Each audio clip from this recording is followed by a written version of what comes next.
Second আরেকটা ঘটনা যাবো এই আওয়ারে, এবং আমাদের একটা ইমেইল আছে এই মুহূর্তে। সেই ইমেইলটা আমি একটু পড়তে চাই, এবং সেই ইমেইলটা পাঠিয়েছেন আমাদের একজন লিসেনার। তার কাছে আমরা তিনি যেভাবে লিখেছেন সেভাবেই পড়ব। আসসালামু আলাইকুম, আমার নাম আরিফ। আমি একটা টিভি চ্যানেলে HR অ্যান্ড অ্যাডমিন ডিপার্টমেন্টের এক্সিকিউটিভ। আমি প্রথমেই ধন্যবাদ জানিয়ে রাখি আমি, এবং সেটা আমি ধন্যবাদ জানাতে চাই রাখিকে, এবং আমার খুব ভালো বন্ধু, ওর জন্যই আমি এই অনুষ্ঠানটা নিয়মিত শুনি। আজও আমি অনুষ্ঠানটি এখন হয়তো তিনি শুনছেন। যাই হোক, তিনি লিখছেন যে আমার দেশের বাড়ি রাজশাহী জেলার গোদাগাড়ী থানার প্রেমতলির ফরাদপুর গ্রামে। আমরা চেষ্টা করেছিলাম তাকে কমিউনিকেট করতে, কারণ স্টোরিটা পুরোপুরি এই যে ঘটনা বিশ্বাস করা না করা আপনার ব্যাপার। আমরা কনফার্ম হতে চেয়েছিলাম যে ঘটনাটা কতটুকু সত্য, বা তিনি কিভাবে এটা যাচাই বাছাই করবেন। মাসুম ভাই ট্রাই করবেন আবারও, যদি সম্ভব হয় তাহলে তার সাথে আমরা কথা বলতে পারি। একটু আগে আমরা ট্রাই করেছিলাম, কোনো একটা প্রবলেমে কানেক্ট করতে পারিনি। তো যাই হোক, তিনি লিখছেন যে আমি আজ যে ঘটনাটা বলবো সেটা আমার মামার সাথে ঘটেছে 2000 সালের মার্চ মাসে, তারিখটা সঠিক মনে নেই। আমাদের বাড়ি থেকে নানার বাড়ি প্রায় 12 কিলোমিটার দূরে, নাম ঈশ্বরীপুর। আমার সেজ মামার নাম শরীফ, যার সাথে এই ঘটনা ঘটে। মামা চাকরি করত সিরাজগঞ্জে। সে ছুটিতে বাড়ি আসতো যথারীতি বন্ধুদের সাথে আড্ডা শেষ করে বাড়ি ফিরে।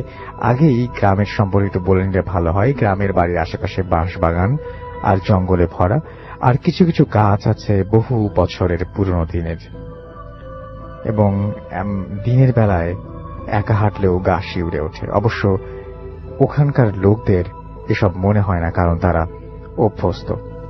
গ্রামের বাইরে জমি আর জমি ধানের চাষ করা হয়। পুরো গ্রামটাই ভৌতিক একটা ভাব আছে। যাই হোক, মূল ঘটনায় আসি। সেদিন রাতে খাওয়া দাওয়া করে সবাই যে যার মতো ঘুমিয়ে পড়ে। রাত আনুমানিক 1টা থেকে 2টার দিকে শরীফ মামা বাথরুমে যান। গ্রামের মধ্য দিয়ে একটা কাঁচা রাস্তা, দুই পাশের ঘর বাড়ি, ছোট বড় মিলিয়ে অনেকগুলো পুকুর আছে। সব পুকুরের আলাদা আলাদা নাম আছে। মাঠের দিকে যেতেই একটা বাবলা গাছ আছে, যেটা জমির আইলের সাথে। মামা দেখতে পেলেন কয়েকজন মিলে হাতাহাতি করছে। মামার কাছে একটা টর্চ লাইট আছে, কিন্তু জ্বালাননি। ব্যাপারটা একটু বোঝার চেষ্টা করছেন তিনি। অনেক অন্ধকার, তাই কিছু বোঝা যাচ্ছিল না। তবে তাদের সঙ্গে, তাদের মধ্য থেকে কেউ একজন জোরে চিৎকার করে উঠেছিল, যার আওয়াজ মামার খুব পরিচিত মনে হয়েছিল। আর একটু সামনে যাই, আওয়াজটা বোঝা যায় মামার খুব ঘনিষ্ঠ বন্ধু, এবং তিনি বুঝতে পারেন যে মামার খুব ঘনিষ্ঠ বন্ধু হালিম। এবং এর আরেকটু এগিয়ে তিনি যান, এবং কিন্তু অন্ধকারে কারো চেহারা তিনি বুঝতে পারছিলেন না। সবকিছু কেমন আবছা আবছা লাগছিল, কিন্তু মারামারি ক্রমেই বেড়ে চলেছে।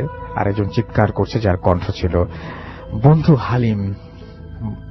তার বন্ধু হালিম। মামা বলল যে কে, হালিম নাকি রে? হালিম। ওদের থেকে কোনো উত্তর এলো না। মামা একটু ভয় পেল, আর চিন্তা করলো চিৎকার তো হালিমই করছে। ভয়ে ভয়ে আরো একটু কাছে এগিয়ে গেল এবং টর্চ লাইট মারল ওদের দিকে। তারপর যা দেখলো তা দেখে মামা রীতিমতো ভয় পেয়ে গেল। দেখলো তার বন্ধু তো নয়ই, কিন্তু একজনের মাথা অর্ধেক মুখ আর অর্ধেক মাথা দিয়ে অনবরত ময়লা বের হচ্ছে। অন্য দুজনের চেহারা আরো ভয়ঙ্কর, এবং অনেক নোংরা পোশাক। আর একজন পুরো মানুষটাই ছিল কেমন যেন ঘোড়ার মতন একটা আদলের। মামা আর সামনে না এগিয়ে পেছনে গিয়ে যাওয়ার চিন্তা করছিলেন। ততক্ষণে তার শরীর ভার অনুভব করছেন তিনি। তারপর সে সামনে না গিয়ে পেছনে ফিরেই জোরে জোরে পা চালাতে লাগলেন, এবং 8-10 ধাপ আসার পর সামনে দেখলেন ওই 4 জন জমির আইলে বসে এবার হাসাহাসি করছে। এবার মামা ভয়ে কাঁপতে লাগলেন, এবং কিভাবে বাড়ি ফিরবেন সেটা ভাবতে লাগলেন। এবং ভাববার সময় আর কই, এবার ওরা একেবারে তার কাছে চলে এসেছে।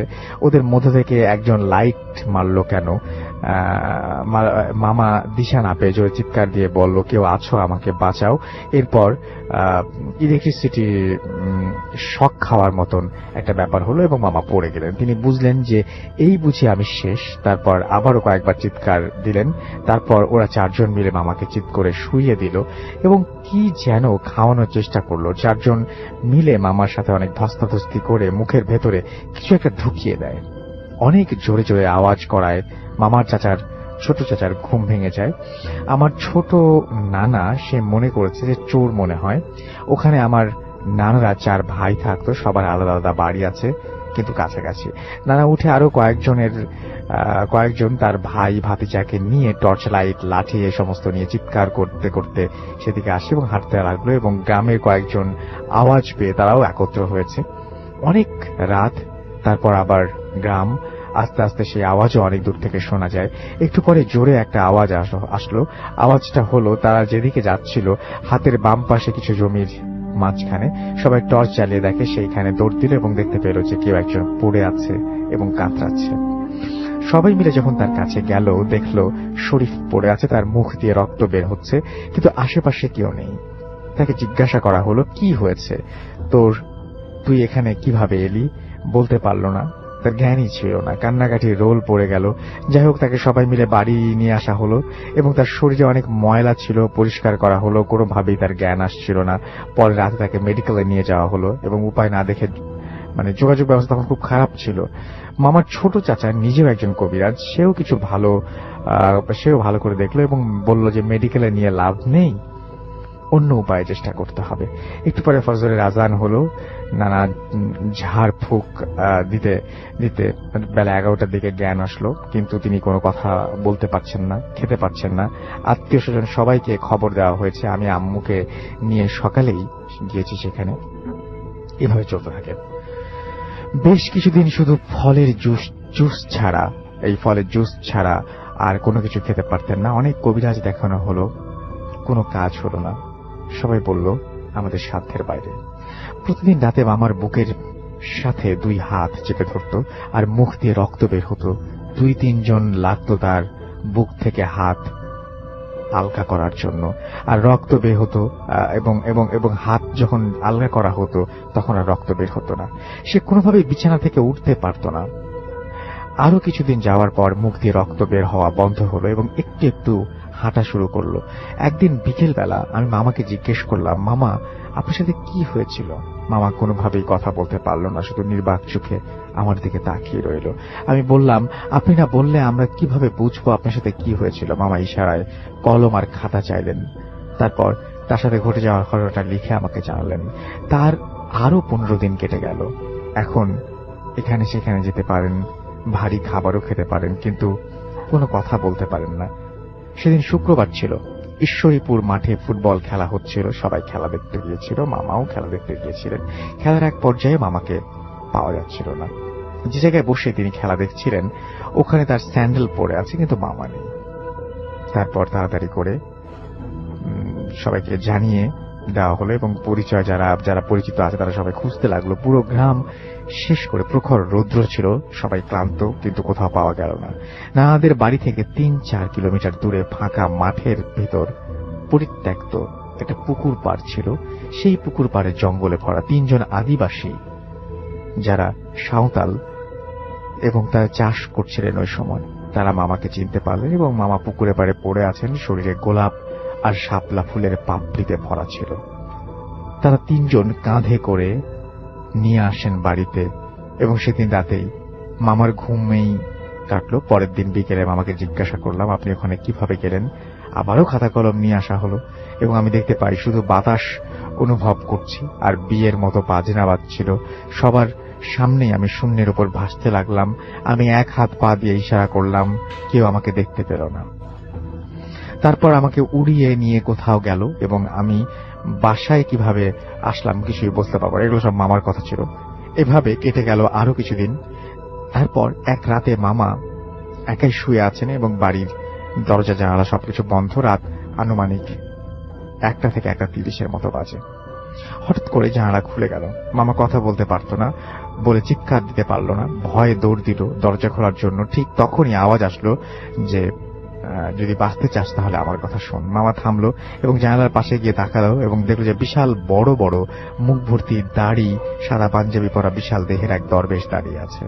মামা ভয়ে থরথর করে কাঁপতে লাগলো। সে বলল, আমাকে ভয় পাস না, আমি তোকে বাঁচাতে এসেছি। মামা কোনোভাবেই নিজেকে আর স্বাভাবিক করতে পারছিল না। সে দরবেশ বলল, আমি যেভাবে বলবো সেভাবে করলে তুই বেঁচে যাবি, আর যদি না পারিস তাহলে 6 মাসের মধ্যে তুই মারা যাবি। কোনো কবিরাজ ডাক্তার তোকে ভালো করতে পারবে না। মামা মাথা নাড়ল। ঠিক সে একটা পুকুরের ঠিকানা দিল। পুকুরের নাম বেদ পুকুর। পুকুরের পাড়ে অনেক পুরনো গাছ আছে, বট গাছের মাঝখান দিয়ে তাল গাছ জোড়া লাগানো। ওইখানেই সেই দরবেশ থাকেন এবং বললেন যে অবশ্যই রাতে যাবি বলে অদৃশ্য হয়ে গেলেন। তারপর থেকে মামা সেই জায়গায় প্রতিদিন যেতে লাগলেন এবং সেই দরবেশ মামার সাথে দেখা করত। কিছুদিন যাওয়ার পর সে বলল, তোর গলায় ওরা একটা গাছের শেকড় ঢুকিয়ে দিয়েছে, ওটা বের করতে না পারলে 6 মাসের মধ্যে তুই মারা যাবি। তবে শেকড়টা বের করার একটা উপায় আছে। উপায়টা হলো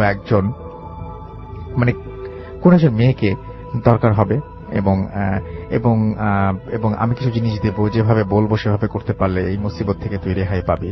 তারপর আমরা কোন একজন মেয়েকে যে কিনা অবিবাহিত তাকে খুঁজতে শুরু করলাম এবং অবশেষে মামার অফিসের একটি মেয়ে, কেউ তো রাজি হতে চাচ্ছিল না, মামার অফিসের একটা মেয়ে রাজি হলেন এবং কোনো স্বার্থ ছাড়াই তাকে সিরাজগঞ্জ থেকে আনা হলো এবং দরবেশকে জানানো হলো। 2 দিন সময় নিল। 3য় দিন রাতে কিছু শেকড় ও চুল দিয়ে বালা তৈরি করে দিল। তারপর এই বালাটা সেই মামার বাম পায়ে বেঁধে রাখতে বলল 41 দিন।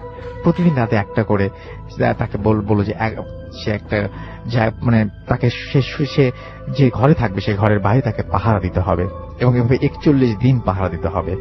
যে 4 জন গলায় শিকড় ঢুকে আছে তিনি বলেছিলেন যে ঘরের ভিতরে শুয়ে থাকবি আর মেয়েটা পায়ের কাছে পাহারা দেবে। যে 4 জন গলায় শিকড় ঢুকে দিয়েছিল ওরা বিভিন্ন রূপ ধারণ করে এসে ভয় দেখাবে, কিন্তু তোদের কিছু করতে পারবে না বলে, আর যদি বালাটা খুলে ফেলে তাহলে দুজনেই মারা যাবি। তারপর মেয়েটির সবকিছু ভালো করে বুঝিয়ে দেওয়া হলো মেয়েটিকে এবং শুরু হলো 41 দিনের সাধনা। একটা ঘরের মধ্যে তাদেরকে রেখে অপেক্ষা করতে লাগলো তারা এবং একটা সময় কেউ কেউ মাঝে মাঝে ঘুমিয়েও গেল। দরবেশের নিয়ম ছিল মেয়েটি 2 বার বের হতে পারবে, এর বেশি নয়। হঠাৎ 2টার দিকে মেয়েটি চিৎকার করে বাইরে বেরিয়ে এলো এবং ওখানে নানি মামিরা ছিল। তারা জিজ্ঞেস করলো কি হয়েছে। সে বলল ভয়ঙ্কর কেউ একজন আসলো এবং পায়ের বালাটা খুলতে বলল। চেহারাটা অনেক বিশ্রী ছিল এবং তার শরীর অনেক ময়লা, কথাগুলো বলছিল আর কাঁপছিল। আমরা তাকে বুঝালাম, তোকে যে যতই ভয় দেখাক না কেন ওরা কিছু করতে পারবে না, আমরা সবাই দরজার পাশেই আছি, কেউ ঘুমাচ্ছি না, আমরা তোর সাথে আছি। এভাবেই চলতে থাকলো এই সাধনা এবং প্রতি রাতেই অনেক ভয় পেত ওরা দুজন এবং সবাই ভয় পেত এবং শেষ রাত্রে অনেক ভয়, শেষ রাত্রে কখনো সাপ, কুকুর, বাঘ এই সমস্ত দেখতো, গলাকাটা মানুষ, আরো অনেক ভয়ঙ্কর কিছু তারা দেখতো। 41 দিন সফলভাবে পার করার পর মামা সেই দরবেশের কাছে গেল। এবার সে একটা তীর ধনুক দিল, পায়ের বালা দিয়ে তীরটা পেঁচিয়ে দিল আর একটা পুকুরের ঠিকানা দিল। পুকুরের পাড়ে শনিবার রাত 12টার পর যাবি এবং কিছুক্ষণ পর দেখবি যে 4 জন ভয়ঙ্কর রূপ নিয়ে তোর দিকে আসছে, উনি বলছেন আর কি। এবং তারপরে তাদেরকে লক্ষ্য করে সেই তীরটা ছুটতে হবে এবং তীরটা অবশ্যই গায়ে লাগতে হবে, কোনোভাবে মিস করা যাবে না। এবং শনিবার রাতে দরবেশের কথা মতো সেই পুকুর পাড়ে মামা গেলেন এবং নির্দিষ্ট সীমানা থেকে গেলেন এবং মামা একাই গিয়েছিলেন। প্রায় 1.5 ঘন্টা পরে যখন দেখলেন যে পুকুরে আগুনের গোলার মতো আকাশের দিকে 4-5টা সেকেন্ড পরে সেই আগুনের গোলা মিলিয়ে গেল। এবার জোরে আল্লাহু আকবার বলে চিৎকার শুনতে পেলেন তিনি এবং শুনতে পেলাম আমরা, যারা দূরে ছিলেন তারা সবাই শুনতে পেলেন এবং আল্লাহু আকবার বলে খালি একটা শব্দ শোনা গেল এবং পুকুরে পাড়ে সবাই দৌড়ে গেল এবং গিয়ে দেখলো যে মামা পড়ে আছে, তার মুখ দিয়ে অল্প কিছু রক্তের ছোপ বের হচ্ছে এবং শিকড়টা গলায় যেটা ঢুকিয়েছিল সেটা বের হয়ে আছে। মামাকে ডাক দিতে মামা পানি চাইলো। খাওয়ার পর সবাই মিলে ধরাধরি করে আমরা বাসায় নিয়ে গেলাম এবং তখন আস্তে আস্তে কথা বলতে পারছিলেন মামা। পরের দিন দুপুরের পর থেকে তিনি ভালো করেই কথা বলতে শুরু করলেন। তারপর কয়েকদিন যাওয়ার পর মেয়েটি বাবা মাকে জিজ্ঞাসা করা হলো যে এই কাজের বিনিময়ে আপনারা কি চান,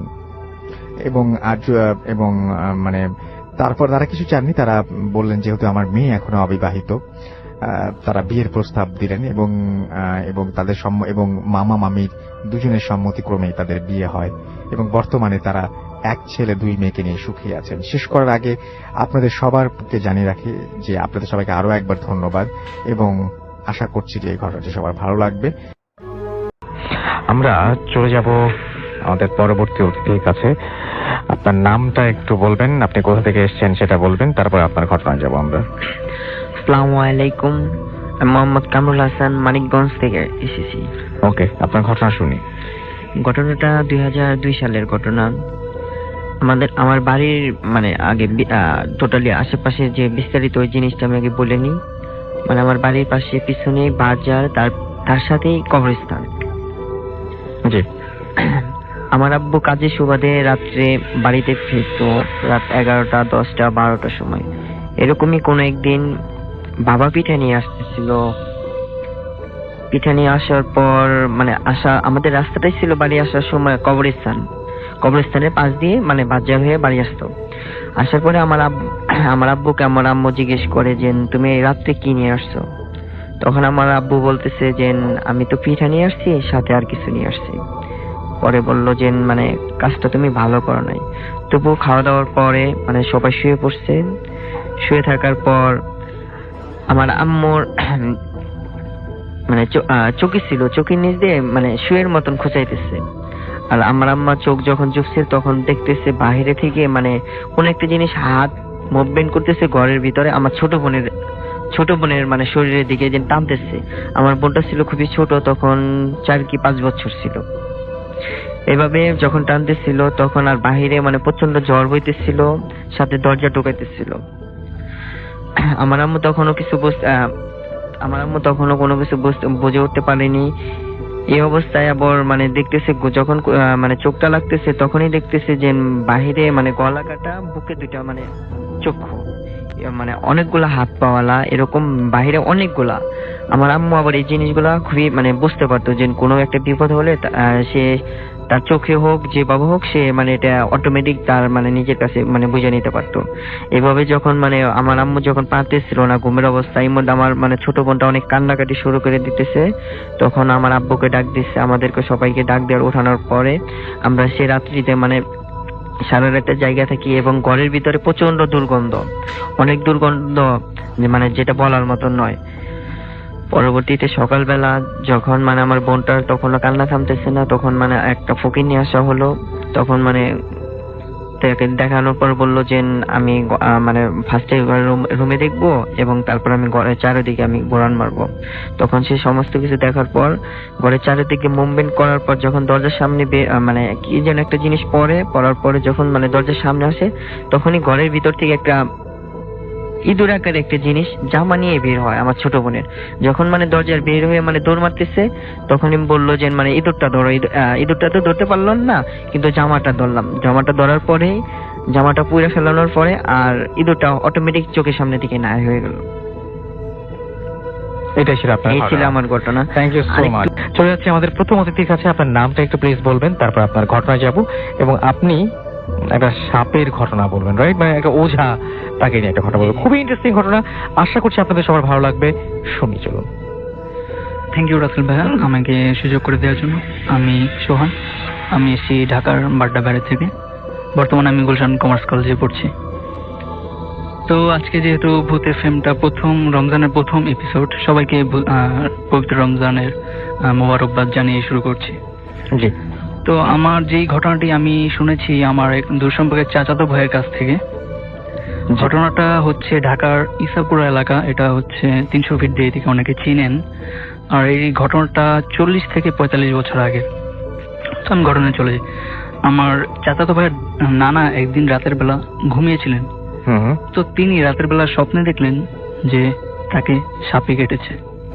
সকালবেলা ঘুম থেকে উঠলেন, তিনি সবাইকে বলছিলেন যে রাতের বেলা আমি স্বপ্নে দেখলাম যে আমাকে সাপে কামড় দিয়েছে।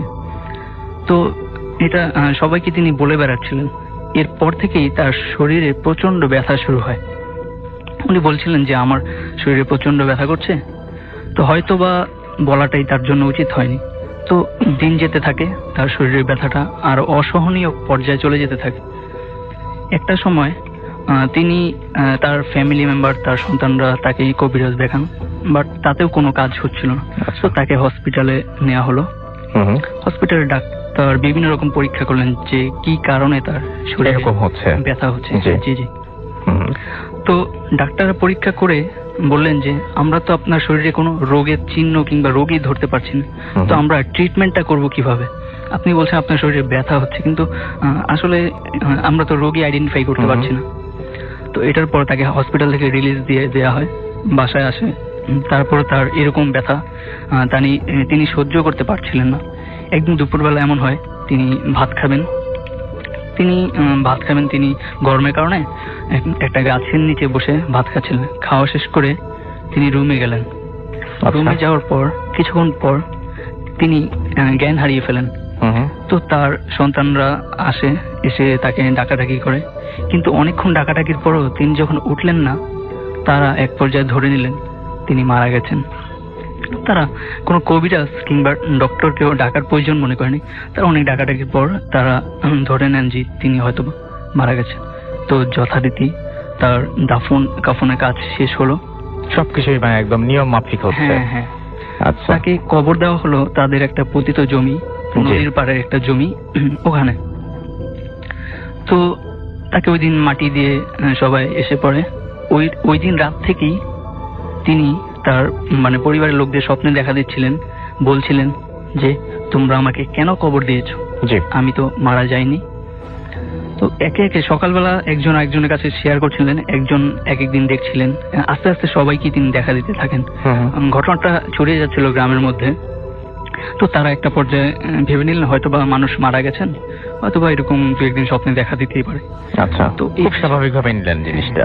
তারা বিষয়টা অতটা মানে ওইরকম গুরুত্ব দেন নাই। এভাবে 3টি মাস কেটে গেল। তো এরপর মাঝখানে বর্ষা সিজন এলো, ওই খবরে ওইদিকে জমি সমান হয়ে গেল। তো একদিন গ্রামে আবার মানে কাঁচা তরকারি নিয়ে বিক্রি করতে আসতেন নৌকা দিয়ে মাঝি। তারা একদিন এক মাঝি নৌকা নিয়ে আসেন, গ্রামে তরকারি বিক্রি করবেন। দুপুরবেলা প্রচন্ড গরমের কারণে তিনি নদীর পানিতে গোসল করেন। গোসল করার পর তার জামা কাপড়গুলো তিনি কোথায় শুকাবেন? তিনি এক কাজ করলেন, ওই কবরের উপর দিয়ে দুই পাশে দুইটা গাছ ছিল, গাছের সাথে দড়ি টানা দিয়ে ওখানে তিনি তার কাপড়গুলো নেড়ে রাখলেন। তো ভর দুপুরে প্রচন্ড গরম, প্রচন্ড রোদ, বিকেল হয়ে গেল, কিন্তু অদ্ভুত ব্যাপার হচ্ছে তার কাপড়গুলো একটুও শুকায় নাই। আচ্ছা। কাপড় যেরকম তিনি রেখেছিলেন রাসেল ভাই তেমনই ছিলেন। তো বিষয়টা তার কাছে অদ্ভুত লাগলো। তিনি গ্রামের কয়েকজনকে জিজ্ঞেস করলেন আসলে এই জমিটার মালিককে। তো খুঁজে বের করা হলো তাদেরকে।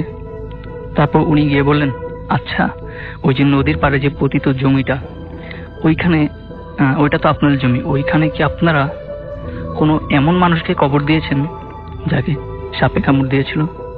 ওনারা বললেন, আপনি কি করে জানলেন? এটা তো আজ থেকে আরো 3 মাস আগের ঘটনা। 3 মাস প্লাস 3 মাস 13 দিন বা এরকম ঘটনা, এটা আগে। কিন্তু আগে তো ডিরেক্টলি সাপে কাটেনি, স্বপ্নে তিনি দেখেছিলেন তাকে সাপে কেটেছে। তো এটা তিনি বললেন হ্যাঁ হয়তোবা হতে পারে, কিন্তু তাদের মনে একটা কৌতূহল জাগে। উনি কি করলেন? উনি বললেন আমি ওঝা, আর এখানে আমি কাপড় নেড়ে রাখার পর দেখতে পেলাম কাপড় শুকাচ্ছে না। তো কিছু কিছু ক্ষেত্রে এমন হয় যে সাপে কেটে রাখা সাপে কাউকে কামড় দিলে ওই মানুষটা যদি মারা না যায়, তাকে কবর দিলে ওইখানে অনেক অদ্ভুত ঘটনা ঘটতে পারে। তো আমার বিশ্বাস উনি এখনো মারা যায়নি। ওনারা বললেন কি পাগলের মতো, অবিশ্বাস্য, মানে চরম অবিশ্বাস্য ঘটনা। 3 মাসের বেশি সময় মানুষ কিভাবে মানে বেঁচে থাকতে পারে, এটা অদ্ভুত। তো তিনি বললেন আমি কি কবরটা খুঁড়তে পারি? ওনারা বললেন না, তা তো পসিবল না, কারণ এতদিন আগে আমার বাবাকে আমরা কবর দিয়েছি, উনি মারা গেছে, আপনি বলছেন উনি মারা যায়নি, তো এটা কিভাবে বিশ্বাস করব? তারপরও অনেক রিকোয়েস্ট করে গ্রামের মাতবর, তারপর যারা গ্রামের বড় তাদের অনুমতি নিয়ে কবরটা খোঁড়া হলো। কবরটা খোঁড়ার পর ওই ওঝা দেখলেন যে কাফনে কাপড় ওইরকমই আছে, সরানোর পর দেখলেন ওই লোকটার শরীরে এক বিন্দু মাংস পচেনি, শুধু মাংসটা এরকম ভাবে শরীরের সাথে লেগে গিয়েছিল, মানে মনে হচ্ছিল একটা কঙ্কাল বডি যেরকম ওইরকম। আর তিনি দেখলেন তার মাথায় চুল ঝরে পড়ে যায়নি, মাথার চুলগুলো তিনি টান দিলেন, দেখলেন চুলগুলো মানে ছিঁড়ছে না। তো উনি বললেন হ্যাঁ তিনি এখনো জীবিত আছেন, কারণ তার চুলগুলো ছিঁড়ছে না। তো ওনারা বললেন এটা কিভাবে সম্ভব। উনি তাকে কবর থেকে উঠালেন, তারপর অনেক ঝাড়ফুঁক করলেন, করার পর অনেক করার পর উনি বললেন উনি এখনো বেঁচে আছেন। তারপর উনি ওনার চোখটা খুললেন, মানে যিনি মারা গিয়েছিলেন আজ থেকে 3 মাস 13 দিন আগে, চোখটা খুললেন, কিন্তু উনি কোনো কথা বলতে পারছিলেন না। তাকে বাসায় নিয়ে যাওয়া হলো। তার শরীরটা এরকম হয়ে গিয়েছিল, মনে হচ্ছে জলজন্ত একটা কঙ্কাল বডি তারা বাসায় রেখেছে। তো এরকম কয়েকটা দিন যায়, তাকে তিনি কারোর সাথে কোনো কথা বলতে পারেন না, চলাফেরা করতে পারেন না, শুধুমাত্র শুয়েই থাকতেন। আর পুরো কঙ্কালের মতো তাকে তরল জাতীয় কিছু খাওয়ানো হতো বা এরকম। তো এরকম 17 দিন যখন যায়, 17 দিন পর লোকটা সত্যি মারা যায়। এরপর ওই ওঝাটাকে আবার ডাকা হয় যে এতদিন মাটির নিচে কিভাবে থাকতে পারে, আর 17 দিন পর উনি মারা গেলেন। ওঝা বললেন যে এতদিন আপনারা 3 মাস আগে একজন জীবিত মানুষকে কবর দিয়েছেন, আপনাদের উচিত ছিল আপনারা ডাক্তার বা কারো পরামর্শ নিয়ে যে উনি কি মারা গেছে কিনা সেটা আইডেন্টিফাই করা, কিন্তু তা আপনারা করেননি। আর উনি আপনাদেরকে স্বপ্নে বারবার দেখা দিচ্ছিল যে আমি তো মারা যাইনি, তোমরা আমাকে কবর দিয়েছো কেন। এটাও তো খুব অদ্ভুত ব্যাপার, এটা তো মানে এই যে বারবার করে দেখাচ্ছিল, এটাও তো খুব অদ্ভুত ব্যাপার। জি, সচরাচর হয় না এরকম। একজনকে দেখানোর পর প্রায় প্রতিদিনই অনেকেই দেখতো এরকম। তো তারপর এরকম। তো উনি বললেন আপনাদের অনেক দেরি হয়ে গেছে, আপনারা যদি তখন কাজটা করতেন হয়তো তাকে বাঁচানো হয়ে যেত। এরপর তিনি এই কয়েকদিন ছিলেন এরকম। তারপর তার মানে এতদিন মাটির নিচে থাকার পর ফলে তার এখন মানে তিনি আর বাঁচেননি। 17 দিন বাঁচার পর তিনি মরে যান। এরপর ওই ওঝাটাও চলে যান ওখানে। তো রাসেল ভাইয়া এই ছিল আমার ঘটনা। আর ঘটনাটা হচ্ছে ঢাকার ইসাপুরা এলাকা, এটা হচ্ছে 300 ফিট দিয়ে ভিতর দিকে। অনেকেই চিনেন, 40 থেকে 45 বছর আগে এটা আমার চাচাতো ভাইয়ের নানার সাথে ঘটে ঘটনাটি। আপনারা ওখানকার মানুষ হয়তো বা জানবেন ঘটনাটি। থ্যাংক ইউ রাসেল ভাই। Thank you. আমি চলে যাব আমাদের প্রথম অতিথির কাছে। আপনার নামটা প্লিজ একটু বলবেন, তারপর আপনার ঘটনায় যাব আমরা। হ্যালো লিসেনার্স, আমি মিম। আমি এসেছি উত্তরবাড্ডা থেকে। উত্তরবাড্ডা থেকে। আচ্ছা মিম, আমি আপনাকে একটা জিনিস বা আপনার ঘটনায় যাওয়ার আগে আমি আপনাকে একটা জিনিস বলি, জিজ্ঞেস করি আপনার সম্পর্কে। সেটা হচ্ছে যে এই যে আপনি আমাকে বলছিলেন যে আপনি অনেক কিছু অনুমান করতে পারেন, হ্যাঁ, এই যে অনুমান করেন, এই ব্যাপারটা অনুমান করেন কিভাবে? মানে আচ্ছা ভাইয়া, কথাটা হচ্ছে যে আমি অনুমান করি কিভাবে এটা আমি নিজেও বুঝতে পারি না। যখন আমি সিম্পলি বসে আছি বা আমি শুয়ে আছি, হঠাৎ আমার এটা মনে হয় যে না এই প্রবলেমটা হবে। এটা কোনো ভাবনা চিন্তার মাধ্যমে না যে আমি ভাবনা চিন্তা করেছি যে হ্যাঁ এটা কি হতে পারে বা এটা কি হবে, এমন কোনো কিছু না। সাডেনলি আমার মনে হয় যে এটা হবে, আমার সাথে প্রবলেমটা হবে, এইগুলা ভাইয়া। আচ্ছা, এছাড়াও আপনি আরেকটা জিনিস আমাকে বলছিলেন, সেটা হচ্ছে যে ফার্স্ট টাইম আপনি যখন জানতে পারলেন যে আপনার এই ধরনের কোনো একটা ব্যাপার আছে, মানে স্বপ্নের মাধ্যমে আপনি যখন জানতে পারলেন, এই অদ্ভুত স্বপ্নটা, যদি এটা মোটেই ভয় না কিন্তু খুবই অদ্ভুত, এই অদ্ভুত স্বপ্নের ব্যাপারটা একটু আমাদের বলেন তো। আচ্ছা ভাইয়া, সেটা হচ্ছে যে ফেসবুকে তাকে প্রথমে আমি অ্যাড দিই নাই, ইভেন সে আমাকে কখনো অ্যাড দেয় নাই। তো এক রাত্রে ঘুমিয়েছি, মানে স্বপ্নের ভিতরে দেখি যে ছেলেটা তার 2টা ফ্রেন্ড কক্সবাজার গিয়েছে। হ্যাঁ, এটা স্বপ্নে দেখেছি। এবার সাথে আমিও ছিলাম। সাথে আমিও ছিলাম। তো কক্সবাজার গিয়েছে, কক্সবাজার ঘোরাঘুরি করছি, সে ছেলেরা আছে আর তার ভিতরে আমি একজন মেয়ে আছি, ঘোরাঘুরি করছি। তো নেক্সট ডে একটা আইডি থেকে আমাকে ফ্রেন্ড রিকোয়েস্ট আসে, নামটা উল্লেখ করছি না। আসার পর আমি যখন প্রোফাইলটা চেক করি, আমি একটু শকড হয়েছে। আমি লাস্ট নাইট যে স্বপ্নটা দেখেছিলাম সেই ছেলেটা আচ্ছা, কজ আমার এক্স্যাক্টলি ফেসটা মনে ছিল না, বাট এতটুকু মানে গেস করতে পারছিলাম যে না, যাকে আমি দেখেছি এই সেই ছেলেটা। আচ্ছা, উনি কি তখন আসলে কক্সবাজারে যাচ্ছিলেন বা এরকম কোনো কিছু? আচ্ছা, সেটা আপনি দেখেছেন এবং সেটা আপনার পরিচয়ের আগে? হ্যাঁ, পরিচয় আগে না, ওই ফার্স্ট আচ্ছা, ওই ফার্স্ট। জি, ওই ফার্স্ট আমি দেখলাম তার ফেসবুক ফ্রেন্ড, সে আমাকে অ্যাড পাঠিয়েছে। দেন যখন আমি প্রোফাইল চেক করি তখন আমি বিষয়টা দেখতে পারি। আচ্ছা, আমি আপনাকে এখন একটু জিজ্ঞেস করি যে আপনি যদি কোনো বিষয়ে মানে অনুমান করতে চান, সেটা কি সম্ভব হয় নাকি এটা হুট করে আপনার মাথায় চলে আসে যে কোনো বিষয়ে? মানে কেউ যদি বলে যে আমার সম্পর্কে অনুমান করে এটা বলো তো, তাহলে আপনি সেটা পারেন না? এটা আপনি পারেন না। আমরা এখন আপনার ঘটনায় যাব, চলুন। হ্যালো লিসেনার্স, আমি যে ঘটনাটা বলবো এটা আমার সাথে ঘটা ঘটনা। আমি তখন ক্লাস 7-এ পড়তাম। আমার খালামুনির বাসা হচ্ছে ঝিনাইদহ মহেশপুর। মহেশপুর থেকে একটু ভিতরে হবে, জায়গাটার নাম জলিলপুর। আচ্ছা, একটু গ্রাম টাইপের। তো রাসেল ভাই তো জানেন যে গ্রামে রাত 10টা 10:30 মানে কিন্তু বেশ অনেক রাত হয়ে যায়, মানুষ ঘুমিয়ে যায়। তো এমনটাই হয়েছিল যে অলরেডি সবাই ঘুমিয়ে যায়, ইভেন আমিও ঘুমিয়ে গিয়েছিলাম। তো হঠাৎ আমার খালাতো বোন আমাকে ঘুম থেকে ডাকে যে মিম, তোকে একটু লাগবে, তুই একটু বাহিরে আয়। তো ওর সাথে আমি ওদের বাসার পিছনে যাই। তো ওদের বাসার পিছনে জায়গাটা অতটা ভালো না, মানুষজন বলে যে রাত্রে নাকি মানুষ গেলে ভয় পায়। তো আমি অত জানতাম না ওই বিষয়ে। তখন আমার খালাতো বোনের সাথে আমি তখন দাঁড়িয়ে দাঁড়িয়ে কথা বলছি। আসলে কথাটা হচ্ছে যে আমার খালাতো বোনের সাথে ওর বয়ফ্রেন্ডের ঝগড়া হয়েছিল, তো এই বিষয়টা নিয়ে আমি ওখানে গিয়েছিলাম। তো হঠাৎ ভাই কথা বলতে বলতে যা হয় যে আমি সেন্সলেস হয়ে যাই। আচ্ছা, হঠাৎ করে কথা বলতে বলতে ওর ভিতরে আমি সেন্সলেস হয়ে যাই, চিৎকার দিয়ে তাও সেন্সলেস হয়ে যাই। তো তার ঠিক আধা ঘন্টা থেকে 1 ঘন্টা পর আমার সেন্স ফিরে। তো ফেরার পর আমি দেখি যে আমার আশেপাশে অনেক মানুষ। তো আমি একটু অবাক হই যে এত রাত্রে এত মানুষ খালামণিদের বাসায় কি করছে। তো তখন বিষয়টা অত ভাবনা চিন্তা না করে আমি আবার ঘুমাই যাই, কজ আমার শরীরটা অনেক ক্লান্ত ছিল। ঘুম থেকে তার পরের দিন ওঠার পর ভাইয়া সেম প্রায় 3-4 দিন আমার সাথে সেম কাহিনীগুলো হতে থাকে যে আমার সেন্স থাকছে না, আমি অজ্ঞান হয়ে যাচ্ছি, এই আমি চিল্লাচিল্লি শুরু করছি, কেউ আমাকে কন্ট্রোলে রাখতে পারছে না। প্রথম মানুষ ভাবে যে হয়তো বা আমার মাথায় কোনো সমস্যা হয়েছে বা এই জন্য আমি এমন করছি। তো একদিন আমার খালামণি একটু মানে নামাজ কালাম পড়েন, তো উনি আবার বলে যে একটা হুজুর ডাকলে কেমন হয়। তো খালামণি একটা হুজুরকে ডেকে নিয়ে আসেন। ডেকে নিয়ে আসার পর হুজুর আসার পর বলে যে না, এই সমস্যা আছে। তো হুজুর তখন দোয়া দুরুদ পড়ে যখন ফুরাই, তখন আমি একটু উত্তেজিত টাইপের হয়ে যাই। আচ্ছা, তো উত্তেজিত হয়ে যায়। তখন হুজুর বলে যে কে তুই, কেন এসেছিস? তো আমি এমনটাই উত্তর দিচ্ছিলাম যে আমি তো মরতে চাইনি, কেন আমাকে মারা হলো। আচ্ছা, সে হুজুর বারবার একটা প্রশ্ন করছে যে কে তুই, কেন এসেছিস, আর আমার দিক থেকে শুধু একটা কথাই আসছে যে আমি তো মরতে চাইনি, কেন আমাকে মারা হয়েছে।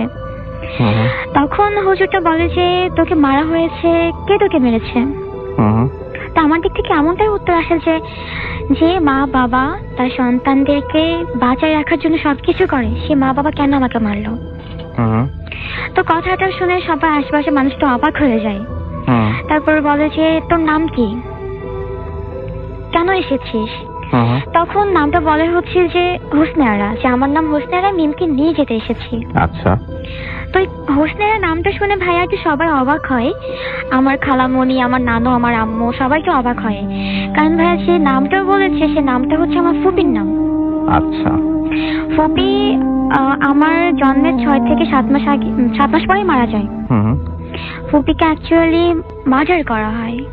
এটা কেমন করে বুঝলেন আপনারা? তখন তো মনে হয় জানতেন না আপনারা? তখন আমরা জানতাম না বিষয়টা। জানতে পারি হচ্ছে যখন ওই হুজুর প্রশ্ন করে যে তুই যে বলছিস যে তোকে মারা হয়েছে, তুই মরতে চাসনি, তাহলে কে তোকে মেরেছে?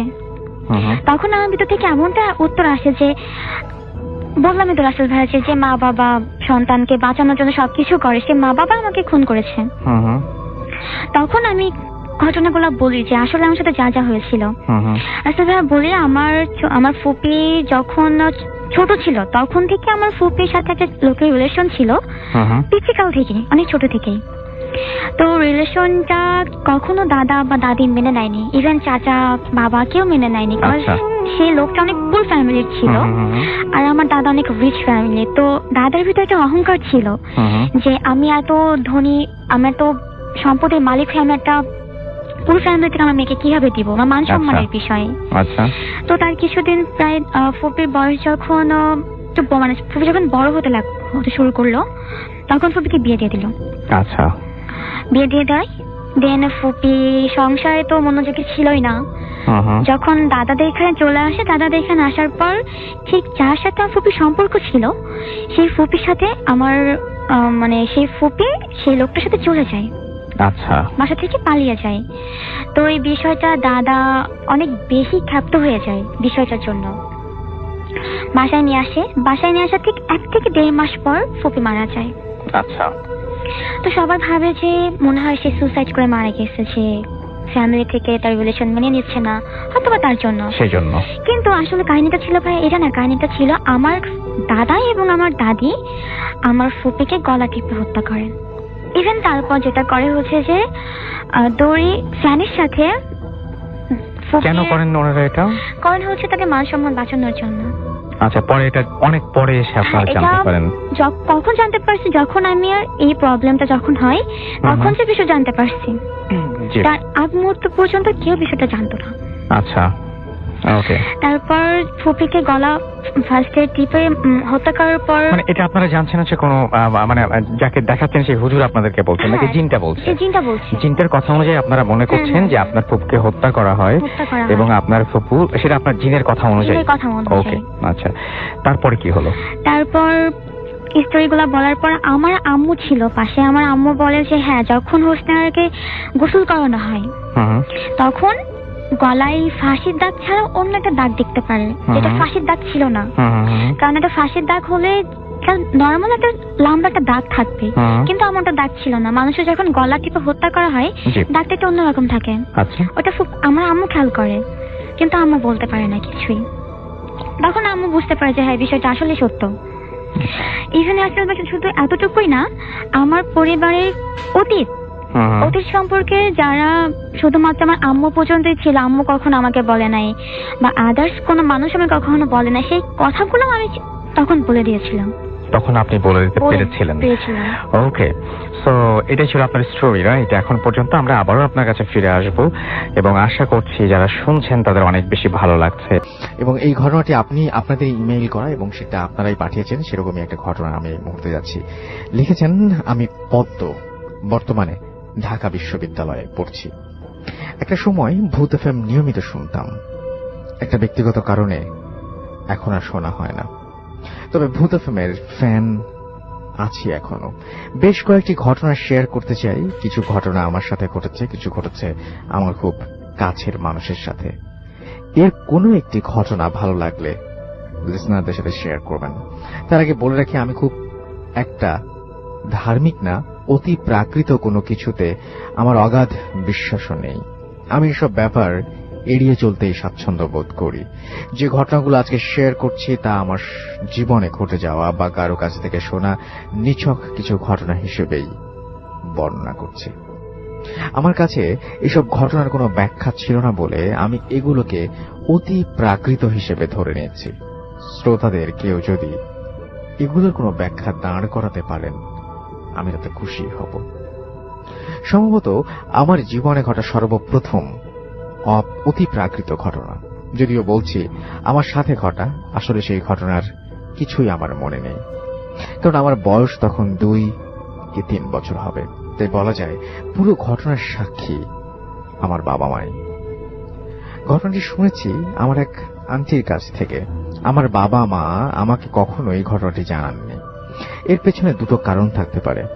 তারা উভয়ই যথেষ্ট বাস্তববাদী ও বিজ্ঞান মনস্ক মানুষ, তাই তারা আজও বিশ্বাস করেন ঘটনাটি স্বাভাবিক কোনো ঘটনাই ছিল। হয়তো তারা এর ব্যাখ্যা জানতেন না। ঘটনাগুলো শুনলে আমার শিশু মনে নেতিবাচক প্রভাব পড়তে পারে। মূল ঘটনায় আসি। আমার বাবা সরকারি কর্মকর্তা হওয়ায় প্রায়ই আমার বাবা মাকে এক শহর ছেড়ে অন্য শহরে গিয়ে থাকতে হতো। ওই সময়টায় তারা ছিলেন ময়মনসিংহ শহরটা ছিল তাদের কাছে নতুন। এর আগে তারা কখনো সেখানে যাননি, কিংবা তাদের পূর্ব পরিচিত কেউ সেখানে থাকতেনও না। আমি শুনেছি ময়মনসিংহে সে সময় পাকা দালানের সংখ্যা যেমন কম ছিল, তেমনি ধান ক্ষেত আর গাছপালা ছিল প্রচুর। ময়মনসিংহে গিয়ে তারা প্রথমেই যে বাসাটি ভাড়া নিয়েছিলেন সেটি ছিল একটি 3 তলা বাড়ি। বাড়ির একেবারে সামনে দিয়ে চলে গেছে পাকা রাস্তা। বাড়িটির এক পাশে একটা বিশাল ধানক্ষেত আর পেছনের দিকে বড় বড় গাছ আর ঝোপঝাড়, এর মাঝে ছোটখাটো জঙ্গল। উল্লেখ করি যে ডক্টরস কোয়ার্টারে থাকতে চাইলে কিছু অফিসিয়াল প্রসেসের মধ্য দিয়ে যেতে হয়, যা তখন সম্পন্ন হয়। তাই বাধ্য হয়ে আমাদের ভাড়া বাসাতেই শিফট করতে হয়। বাবা মা আর আমি সেই ফ্ল্যাটেই থাকতে লাগলাম। বড় বাসা, ভাড়াও বেশ কম, সবকিছু মিলিয়ে তবে সবকিছু ধুলোয় ঢাকা, দেয়ালে মাকড়সা, যেন অনেক কাল বন্ধ পড়েছিল ফ্ল্যাটটা। প্রথম কয়েকদিন কাটে ভীষণ ব্যস্ততায়। দ্বিতীয় দিন বাবা ডিউটিতে চলে যান। মা একটা ঝাঁটা বা বারুন বা ব্রুম যেটাই বলেন না কেন সেটা নিয়ে মাকড়সের জালগুলো দেয়াল থেকে ঝেড়ে ফেলতে শুরু করেন। হঠাৎ লক্ষ্য করলেন ঘরটির একটি কোণায় সিলিং এর কাছাকাছি স্থানে দেয়ালের ওপর ছোট একটা জিনিস সাঁটানো। মা ঘষে ওটাকে তুলে ফেললেন। দেখলেন ওটি আসলে দুটো স্কচ টেপের টুকরো দুটো ক্রস করে দেয়ালে লাগানো ছিল। কালো স্কচ টেপ, ময়লা জমে রংটাও প্রথমে মা ঠিক মতো বুঝতে পারেননি। ক্রসটার ভেতর থেকে বের হয়ে এলো একটা তাবিজ। মা ব্যাপারটি আমলে নিলেন না। তারপর একে একে মা এরকম কালো স্কচ টেপ সাঁটা আরো 3টি তাবিজ খুঁজে পেলেন। বসার ঘর, অন্য আরেকটি শোবার ঘর এবং একটা ওয়াশরুমের কোণায়। মা লক্ষ্য করলেন ওই 4টি তাবিজ পুরো ফ্ল্যাটের 4টা কোণায় লাগানো। সবগুলো দেয়ালে সাঁটানো ছিল একইভাবে।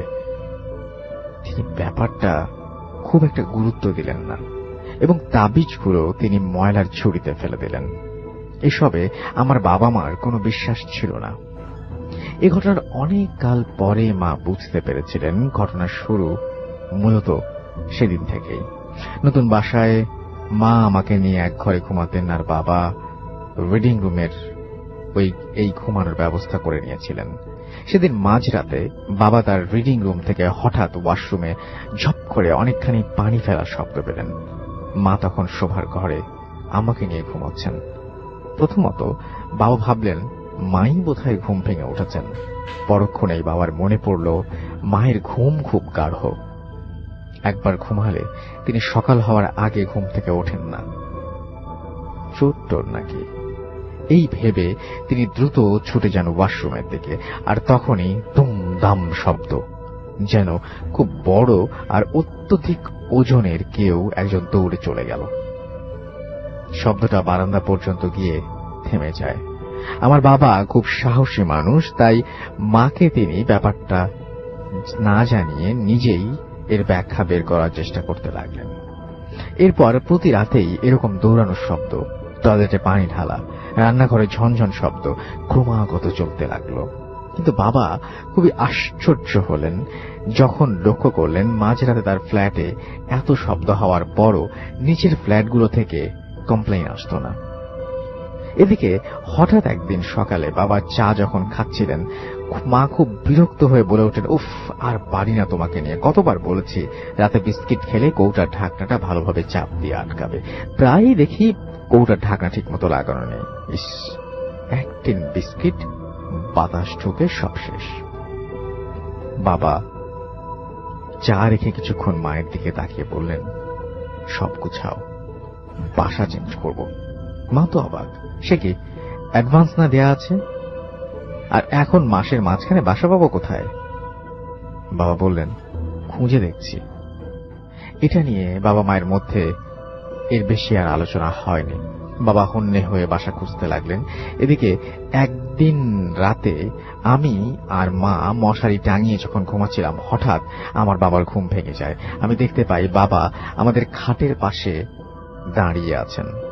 গায়ে জামা নেই, লুঙ্গি পরা, এক হাতে আমার স্কুল ব্যাগ, যেটি আমি ঢাকায় থাকাকালীন সময়ে আমার নার্সারি স্কুলে নিয়ে যেতাম। এই নার্সারি স্কুলে নিয়ে যেতাম, আর অন্য হাতে আমার পানির পথ। বাবা হাত পা চারিদিকে মেলে দাঁড়িয়ে আছেন, সিলিং এর দিকে মুখ করে। আবছা আলোয় তাই দেখছিলাম আমি, এবং প্রচন্ড ভয় করতে লাগলো। মাকে ডাকবো না, খাট থেকে নেমে গিয়ে বাবার কাছে গিয়ে জিজ্ঞেস করব বাবা কি চায়, বুঝতে পারছি না। আমি মশারিটা তুলতেই হঠাৎ মা আমার হাত চেপে ধরে আমাকে দেয়ালের সাইডে নিয়ে নিজে আমার পাশটাতে দেয়ালের দিকে মুখ করে শুয়ে আমাকে কোলের মধ্যে চেপে ধরে রাখেন এবং বিড়বিড় করে কি যেন বলতে লাগেন। আমার প্রশ্ন হলো, তাহলে মাও কি দেখেছেন জিনিসটা? আমি এক সময় ঘুমিয়ে পড়ি। পরদিন সকালে মা বাবাকে জিজ্ঞেস করেন, শরীর তো খারাপ মনে হচ্ছে, সারা রাত ঘুমাওনি? মা কিছু বললেন না, কিন্তু আমি বলে দিলাম, বয়সের তুলনায় দ্রুতই কথা বলতে শিখেছিলাম, তাই সব কথা গুছিয়ে বললাম। মা আমাকে থামাতে চেষ্টা করলেন, কিন্তু বাবা পাত্তা না দিয়ে পুরো কথাটা মনোযোগ দিয়ে শুনলেন। একদিন বাবা ফজরের আজানের আগে আগে বারান্দায় দাঁড়িয়েছিলেন। হঠাৎ বারান্দার কাছেই বাগানের বড় একটা গাছ, সেই গাছের মগডালে কি গাছ আমার মনে নেই, ধপ করে আগুন জ্বলে উঠল। বাবা তো শকড, কারণ কোনো কারণ ছাড়াই আগুন। তিনি থ হয়ে সেখানেই দাঁড়িয়ে রয়েছেন। এদিকে আগুন দ্রুত ছড়িয়ে যাচ্ছে এবং আশেপাশের কয়েকটা বড় গাছেও সেটা ছড়িয়ে গেল। নিচে একতলা টিনের বাড়িতে থাকতেন কেয়ারটেকার। তিনি প্রথম বের হয়ে চিৎকার করলেন, বাবা হুঁশ ফিরল। নিচ থেকে, ছাদ থেকে, বারান্দা থেকে যে যেভাবে পারল পানি ছিটিয়ে আগুন নেভালো, কিন্তু পুরোপুরি নিভছিল না। ফজরের আজান দিলে সবাইকে চমকে দিয়ে আগুন নিচ থেকেই নিভে যায়। সবাই ভাবল কেউ হয়তো ছাদ থেকে ওই গাছটার উপর জ্বলন্ত কোনো সিগারেট বা কিছু একটা ফেলেছে, কিন্তু বাড়িওয়ালা নিশ্চিত করলেন ছাদ তালাবন্ধই ছিল। তিনি ছাড়া আর কেউ ছাদের চাবি কারো কাছে নেই। সবকিছু যখন খুব বেশি রহস্যময় হয়ে উঠছিল, তখন হঠাৎ একদিন আমাদের বাসায় এসে হাজির হন এক ভদ্র মহিলা। আমাদের আগে তিনিও তার পরিবার ওই ফ্ল্যাটটাতে ভাড়া থাকতেন, তাও বেশ অনেক বছর আগে। তিনি এসেছিলেন আমাদের বাড়িওয়ালার সাথে দেখা করতে। ওপরতলায় একজন ডাক্তার থাকেন, এই খবর পেয়ে তিনি আমাদের বাসায় আসেন। বাবার সাথে তার একটা সমস্যা নিয়ে আলোচনাও করেন। জিজ্ঞাসা না করতেই তিনি আমার বাবাকে আলাপের এক পর্যায়ে বলেন, জানেন এ বাসায় জিন থাকে। তারপর তিনি সেই তাবিজের ব্যাপারটা বলেন। তিনি জানান অনেক আগে ওই ফ্ল্যাটটিতে একটা বৃদ্ধা থাকতেন, তার সন্তানেরা তার কোনো খোঁজ খবর নিতেন না। একাকিত্ব কাটাতে তিনি কোরআন পড়ে সময় কাটাতেন। রিউমার ছিল, তিনি জিনের আমল করতেন। এই ফ্ল্যাটটিতেই বৃদ্ধার মৃত্যু হয়েছিল। ভদ্রমহিলার মতে জিনটা হয়তো ফ্ল্যাটেই রয়ে গিয়েছিল। এই ঘটনার কিছু পরে আমরা ফ্ল্যাট শিফট করে নতুন বাসায় চলে যাই। I have so many other experiences to share, এবং ইন্টারেস্টেড হলে প্লিজ রেসপন্স। অ্যান্ড তিনি বলেছেন যে তিনি আরো অনেক কিছু পাঠাবেন আমাদেরকে। তো আমি আপনার প্রথম ঘটনাটা পড়ে শোনালাম। সো আশা করব যে নেক্সট ঘটনাটা আপনি যত দ্রুত সম্ভব পাঠিয়ে দিবেন আমাদের কাছে। ঘটনাটা আশা করছি আপনাদের সবার ভালো লেগেছে। আমরা চলে যাবো আমাদের পরবর্তী অতিথির কাছে। আপনার নামটা প্লিজ একটু বলবেন, তারপর আপনার ঘটনায় যাব আমরা। থ্যাংক ইউ রাসেল ভাই। আসসালামু আলাইকুম। জি, আমি মাসুদ, এসেছি ওয়ারি থেকে। আমি টাঙ্গাইল সখীপুরের একটা কোন এক স্কুলের ঘটনা বলবো, হোস্টেলের ঘটনা। সেটা হচ্ছে যে আমার লাইফের রিয়েল, মানে আমার সাথে ঘটে যাওয়া একটা বাস্তব ঘটনা আমি বলবো। আমি তখন ক্লাস 7-এ পড়ি। আমাদের হোস্টেলে যখন আমরা অনেক ছেলে ছিলাম, তো পরীক্ষা সবারই শেষ হয়ে গেছিল। আমাদের 7-এর ব্যাচের পরীক্ষাই ছিল, মানে শেষ হয়েছিল না, জাস্ট আমাদের এই ব্যাচের পরীক্ষাগুলো ছিল আর কি। তো আমি একটা রুমে থাকছি লাস্ট পরীক্ষার দিন, মানে সবাই হোস্টেল থেকে চলে গেছে, লাস্ট পরীক্ষার দিন জাস্ট আমি, আমার হোস্টেল সুপার যে ছিল উনি আমার রুমে ছিল, পাশাপাশি আরো কিছু ফ্রেন্ডস ছিল। পাশে একটা রুমে, টোটাল 2টা রুমে আমরা ছিলাম কিছু, আর সবাই চলে গেছে। তো আমার আবার রাত জায়গা পড়াশোনার অভ্যাস ছিল, পরীক্ষার আগে রাতে আমি রাত জায়গায় পড়াশোনা করতাম। তো আমার পাশের রুমে যে ওরাও শুয়ে পড়ছে, জাস্ট আমার রুমে যে সবাই শুয়ে পড়ছে, জাস্ট আমি ছোট ল্যাম্প জ্বালিয়ে পড়াশোনা করতেছি। তো হঠাৎ করে রাত 12টা বাজে, 12টার একটা হবে, আমার রুমে দরজা বাদে নক করতেছে। বারে নক করতেছে। ফার্স্টলি ভাবছি যে এটা হয়তো আমার পাশের রুমে যারা ফ্রেন্ডরা, হয়তো রবিন ছিল, শাহ আলম ছিল, ওরা হয়তো দুষ্টামি করতেছে।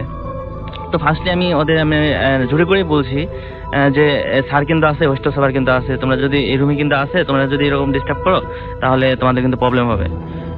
জাস্ট 5 মিনিট 10 মিনিট পর নক করে এক পর্যায়ে আমি বিরক্ত হয়ে পড়াশোনা বাদে আমি দরজাটা ওপেন করছি।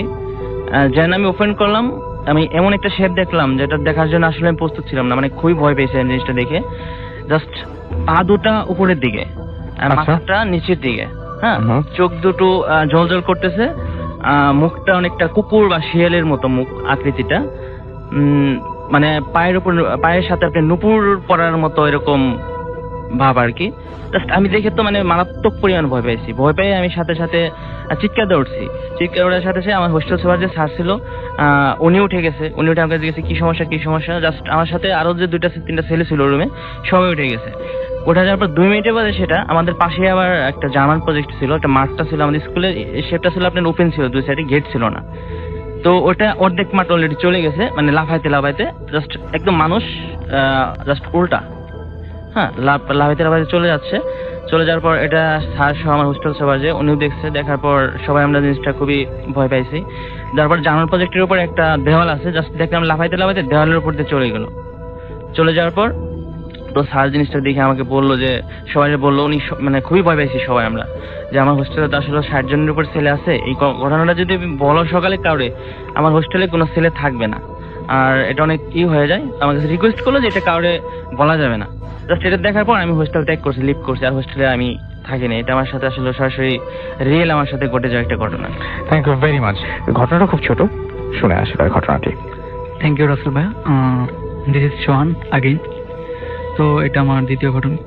ঘটনাটা আমার খালাতো ভাই স্বাধীনের মুখ থেকে শোনা। ও একজন প্রফেশনাল ফুটবলার। ও তখন বাংলাদেশের কোনো একটা ফুটবল একাডেমিতে তখন ও আন্ডার 16 খেলে, ওখানে ও থাকে। তো ঘটনার সময় ওখানে থাকাকালীন ওখানেই থাকতে হতো, ঢাকার বাইরে এটা। তো একদিন ওরা প্র্যাকটিস শেষ করে যখন ওদের ওই একাডেমিতে ফিরে, ওর এক ফ্রেন্ড ও দুপুরবেলা বারান্দায় বসে গান শুনছিল। তো হঠাৎ করে বাতাস ছিল, এই জন্য বারান্দায় বসেছিল। হঠাৎ করে ওর ফ্রেন্ড মানে কেমন যেন একটা গরম বাতাস, ভ্যাপসা বাতাস অনুভব করলো। তো কিছুক্ষণ পরেই ওকে মানে কেউ যেন একটা জোরে চর মেরে ওকে ফেলে দেয়। ও দোতলায় ছিল, আর বারান্দার রেলিং এর সাথে ওর পাটা আটকে যায়। ও পড়ে গিয়ে ও চিৎকার শুরু করে। ওর ফ্রেন্ডরা সবাই ছুটে আসে, ওকে ওখান থেকে সেভ করে। যে তারপর জিজ্ঞেস করলো কি হলো। তারপর বললো যে আমি এখানে বসেছিলাম, একটা কে যেন মানে আমি কিছু দেখিনি, আমাকে থাপ্পড় মারে, আমি পড়ে যাই এখানে। তো এরপর কিছুদিন পর আমার খালাতো ভাই একদিন রাতের বেলা শুনতে পায় যে রাতের বেলা ঘুমাতে যাবে, এমন সময় শুনতে পায় জানালা এই দিক থেকে কান্নার আওয়াজ আসছে, এরকম কান্নার আওয়াজ। তারপর ও রুম থেকে বেরিয়ে যায় তাড়াতাড়ি। ওর পাশে আরো যারা ফ্রেন্ড ছিল ওদেরকে বলে যে এরকম কান্নার আওয়াজ আসছে, তোমরা কি শুনছো? অনেকে বললো হ্যাঁ, এখান থেকে কিছুক্ষণ আগে কান্নার আওয়াজ জানালার পাশ থেকে আসছিল।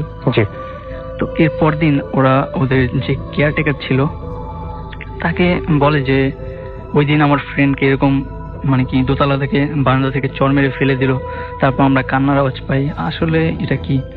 ও বলল এই একাডেমিটা হওয়ার আগে এই জায়গাটা আসলে একটা শ্মশান ঘাট ছিল। তো এটা যখন হওয়ার পর থেকে অনেকেই অনেক কিছু ফেস করে।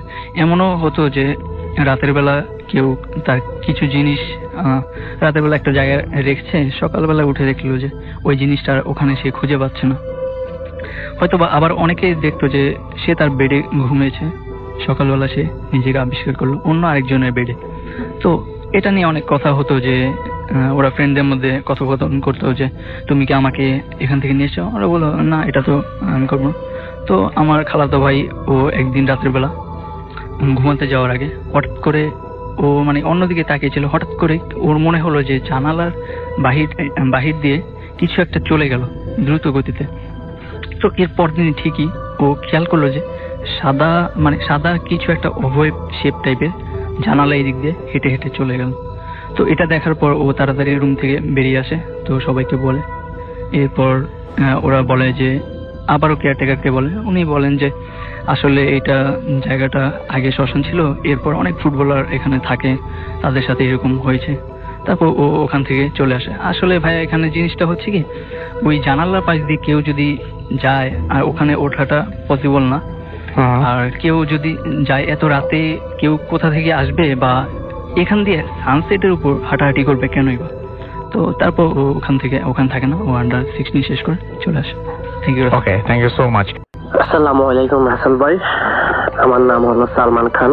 আমি প্রায় গত 5 বছর থেকে নিউ ইয়র্ক সিটিতে থাকি। পেশায় আমি একজন ট্যাক্সি ড্রাইভার, আর আমি রাত্রে ট্যাক্সি ড্রাইভ করি। আমার শিফট শুরু হয় 5টা থেকে ভোর 5টা পর্যন্ত।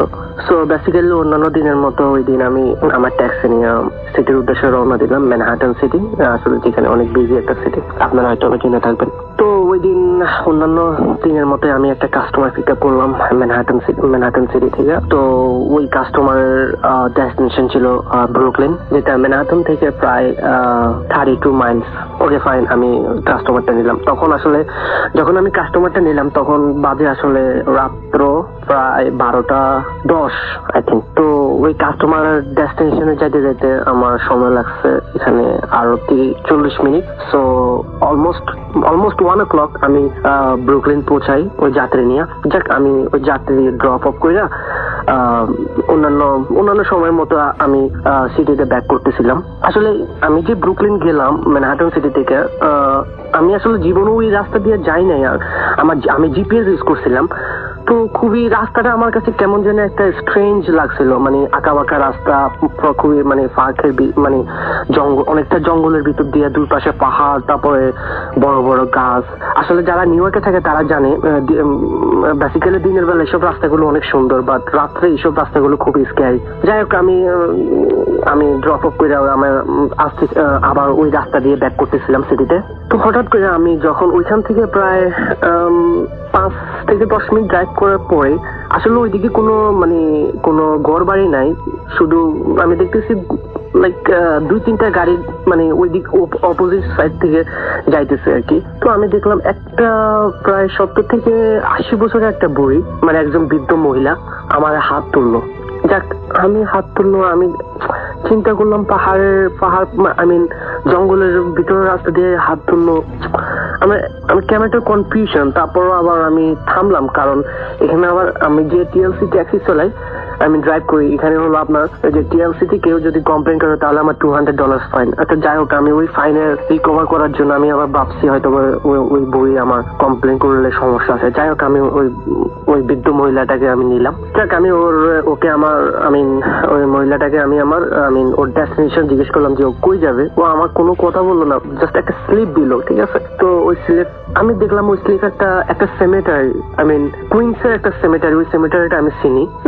আমি শকড, ও এত রাত্রে একটা সেমেটারিতে যাইবে। আমি যাই হোক, আমি আর ওরা কিছু জিজ্ঞেস করলাম না, আমি সেমেটারির উদ্দেশ্যে রওনা দিলাম। আমি আমার জিপিএস এর সেমেটারির অ্যাড্রেসটা ইন করলাম। যাই হোক, আমি যাইতেছি। বাট রাসেল ভাই, একটা জিনিস কি, আমি দেখতেছি আমার লাইক অন্যান্য দিনের মতো আমার রাস্তাই লাইক শেষ হইতেছে না। আমি যত যাইতেছি, যত সময় যাইতেছে, আমার মনের ভিতরে মানে কেমন জানি করতেছে, লাইক সামথিং রং। একে তো অনেক রাত্র হয়ে গেছে অলরেডি, আমার রাস্তায় মানে মনে হয় যেন শেষ হইতেছে না। যাক, এক পর্যায়ে আমি লাইক সেমেটারের পাশেই একটা ইয়েতে থামলাম, করলাম, আমি আমার মিটারের টাইম অফ করলাম। বাট মিটারের টাইম অফ করলাম, লাইক 10 সেকেন্ড হয়ে গেল, পিছন থেকে কোনো সাড়া পাইতেছি না, মানে টাকা পে করতেছে না। আমার প্রায় $35 মতো বিল আসলো। রাসেল ভাই, আমি এখনো মানে আমি পিছনে, আমি যখন লুকিং গ্লাসে আমি যখন কারটা মোড়ে আমি দেখলাম ওই বৃদ্ধ মহিলাটি আমার গাড়িতে নাই। বাট বিশ্বাস করেন রাসেল ভাই, আমি এই করে নেওয়ার পর থেকে আমি একটু থামি নাই, কারণ রাত্রে তো ট্রাফিক ছিল না। আমি পুরো চলার মানে হাইওয়ে ধরে আমি পুরো চলতি অবস্থায় ছিলাম, একটু থামি নাই। ইভেন ও যে মানে আমার গাড়ি থেকে বের হলো তারও কোনো আমি শব্দ পাইলাম না। লাইক কোনো একটা গাড়ির যখন ডোর ক্লোজ করে একটা শব্দ হয়, আমি ওই শব্দটাও পাইলাম না। আমার হাত পা কাঁপা শুরু হয়ে গেছিল অলরেডি। আমি কি করবো, একে তো একটা সেমেটারি, আমি তার পাশেই দেখতেছি একটা মানে খ্রিস্টানদের একটা চার্চ আর কি, ওইখানে আমি দেখতেছি মানে বাতি জ্বলতেছে। আমি ডিসমিস না পাই আমার ট্যাক্সি ওইখানে রাইখা আমি ওই যে চার্চে আমি মানে একটা দৌড় দিলাম। আমি ওইখানে যাই, আমি আমি ওইখানে চার্চটার যে ফাদার ছিল আমি সব মানে আমি এখনো মানে বুঝিয়ে বললাম যে এই ঘটনা আমার সাথে কি হয়েছে আমি জানি না।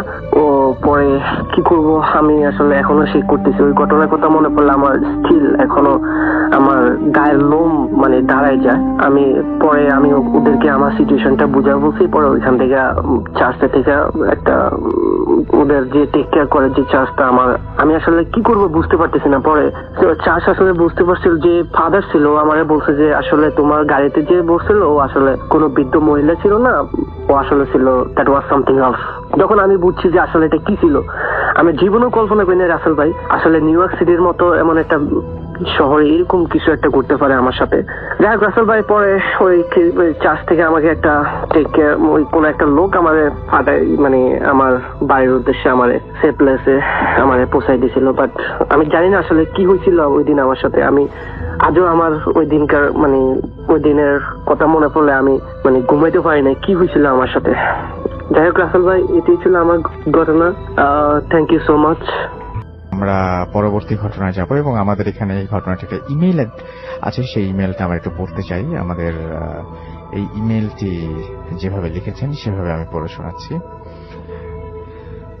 আচ্ছা, লিখছেন যে হ্যালো রাসেল ভাই, আমি সম্রাট চক্রবর্তী ফ্রম কলকাতা, ইন্ডিয়া।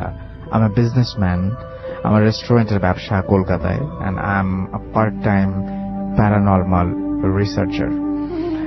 এসব ভালো লাগে, ভূত এফএম শুনি প্রায়, খুব ভালো লাগে। আজ আমি একটা স্টুডেন্ট লাইফের ঘটনা শেয়ার করছি, ভালো লাগলে পড়ে শোনাবেন। তখন রক্ত গরম, ভূত বা প্যারানর্মাল জিনিস খোঁজা বা তাদেরকে দেখবার ইচ্ছা ছিল প্রবল। ঘটনাটি 2016 সালের শেষের দিকে, নভেম্বর ডিসেম্বরের কোন একটি সময়। তখন শীত পড়েছিল প্রচুর কলকাতায়।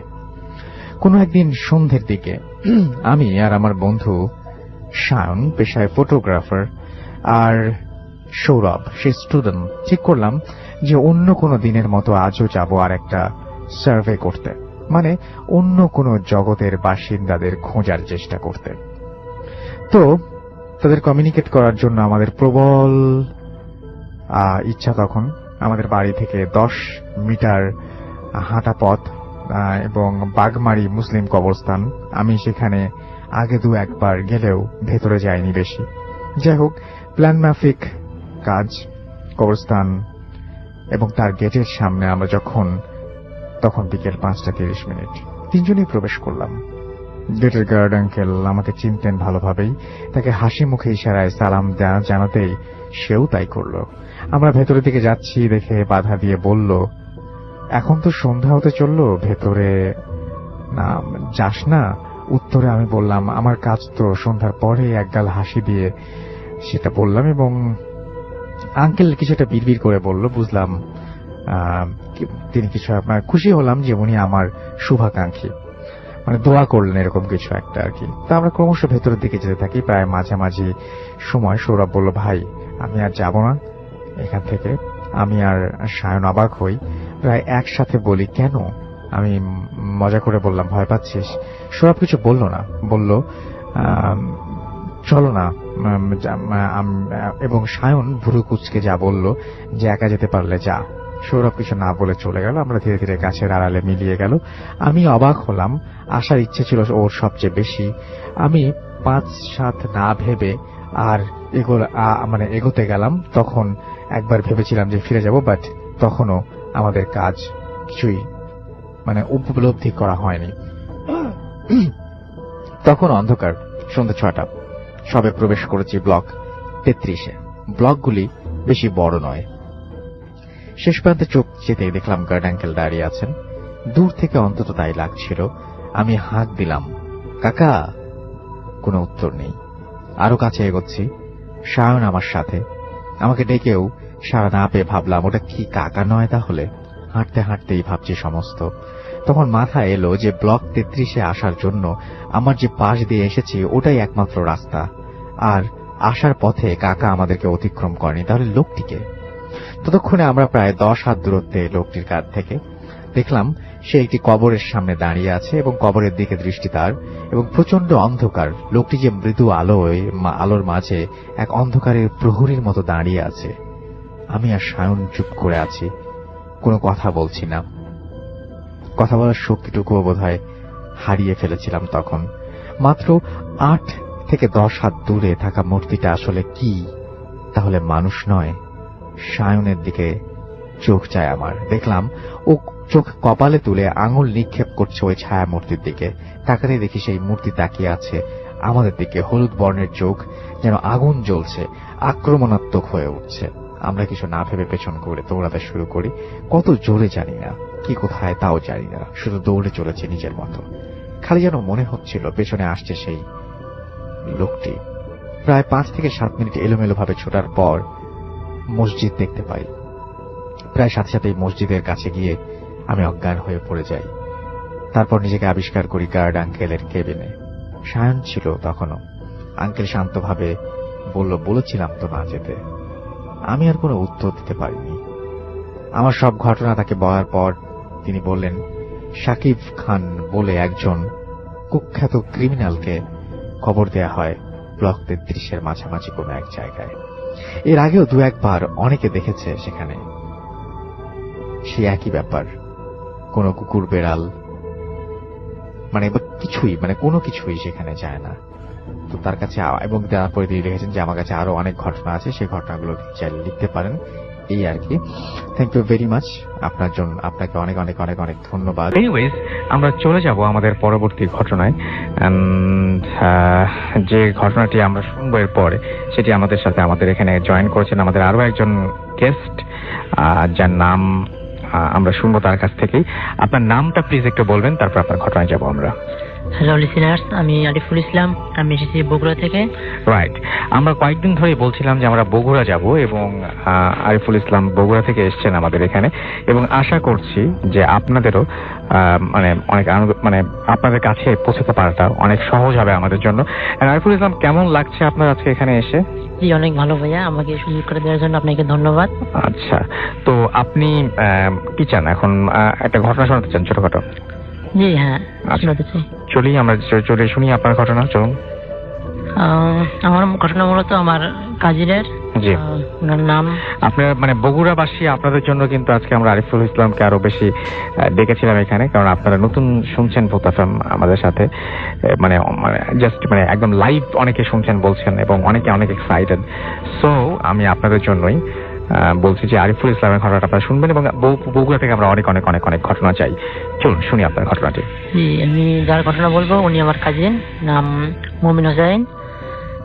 ঘটনা শুরু 2006 সালের প্রথম অথবা মাঝামাঝি দিকে, সঠিক সময়টা অত খেয়াল নেই। ঘটনা শুরু হয়, ঘটনার প্রথম ইনসিডেন্ট শুরু হয় কোন একটা রাত্রে, মাঝরাত্রে, যখন আমার কাজিনের ঘুম ভেঙে যায়। সে দেখতে পায় তার ঘরের চৌকাঠের উপরে একটা লাঠিমের মতো আলো ঘুরছে। সে এটা দেখে প্রচন্ড আতঙ্কিত হয়, এবং কি করবে সে ভেবে পায় না। এবং সে প্রচন্ড সাহসী, বলা দরকার সে সাহসী একটা ছেলে।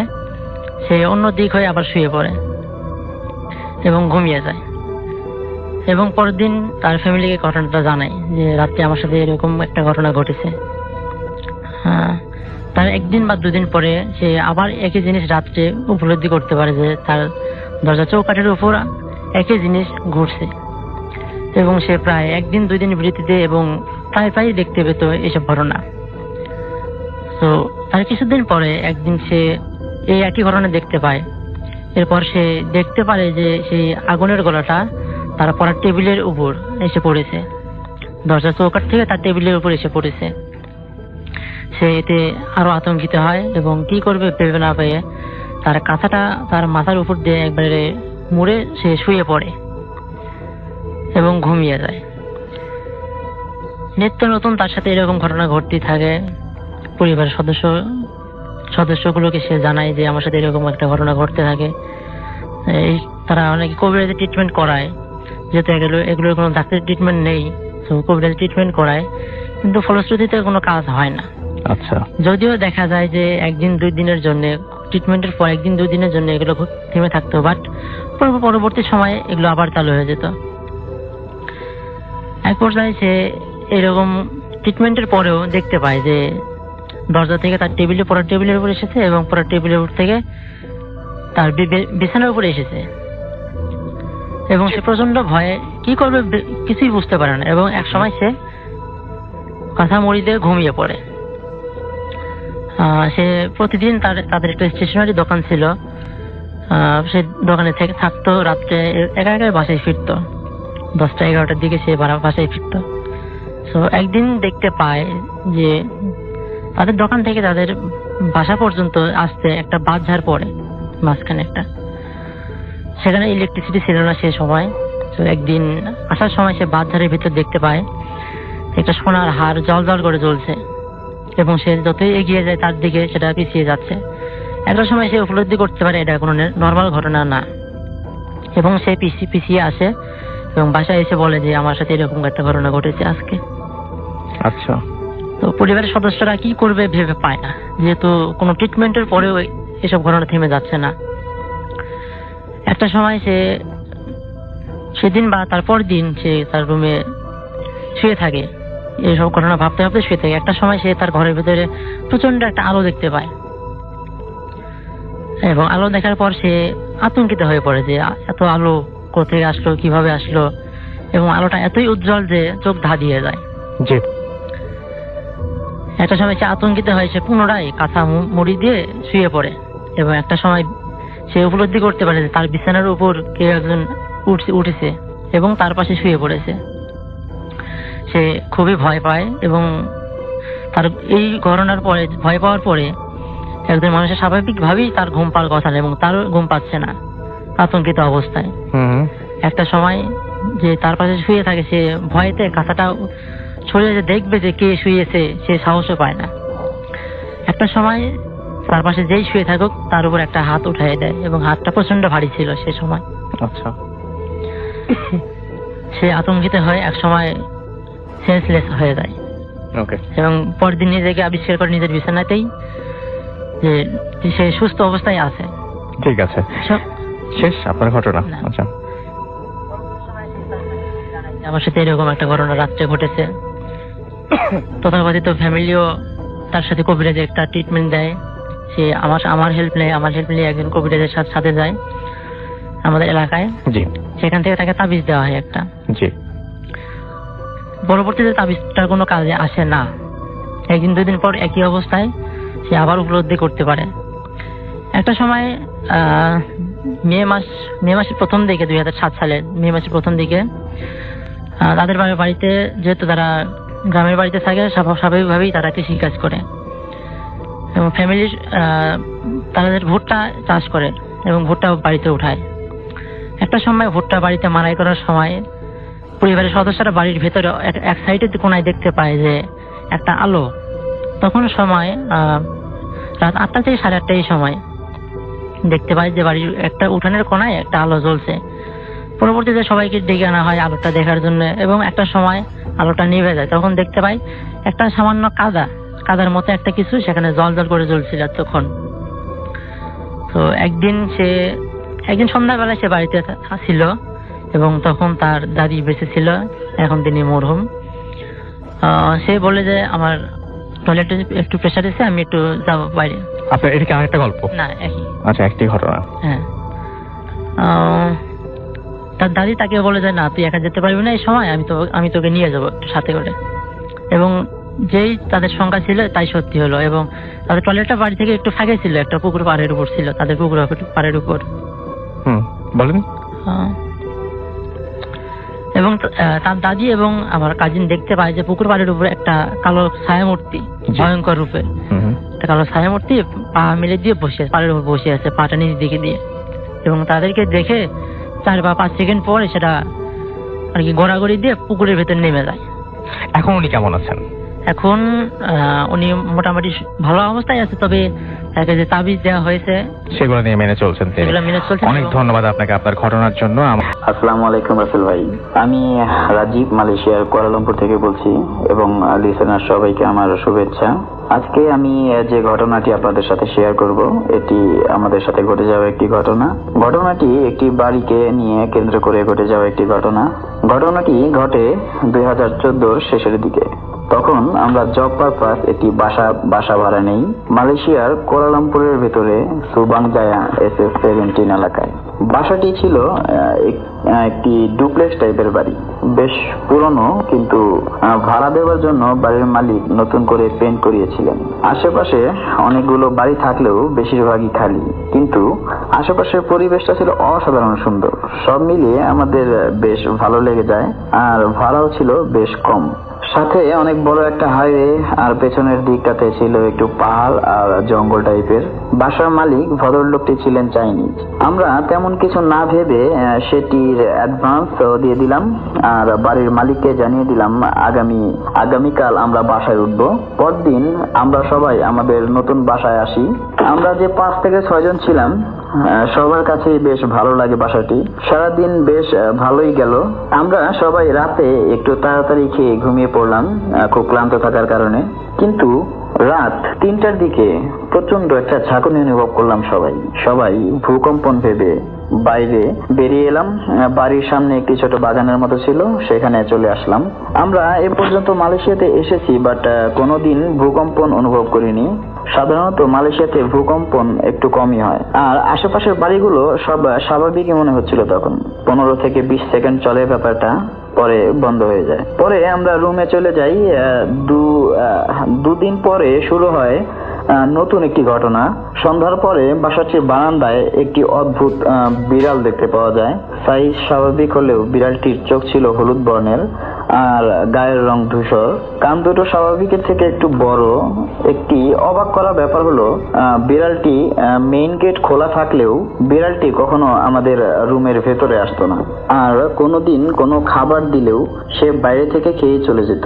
কোনোভাবে আমরা তাকে ভেতরে আনলেও সে আবার চলে যেত।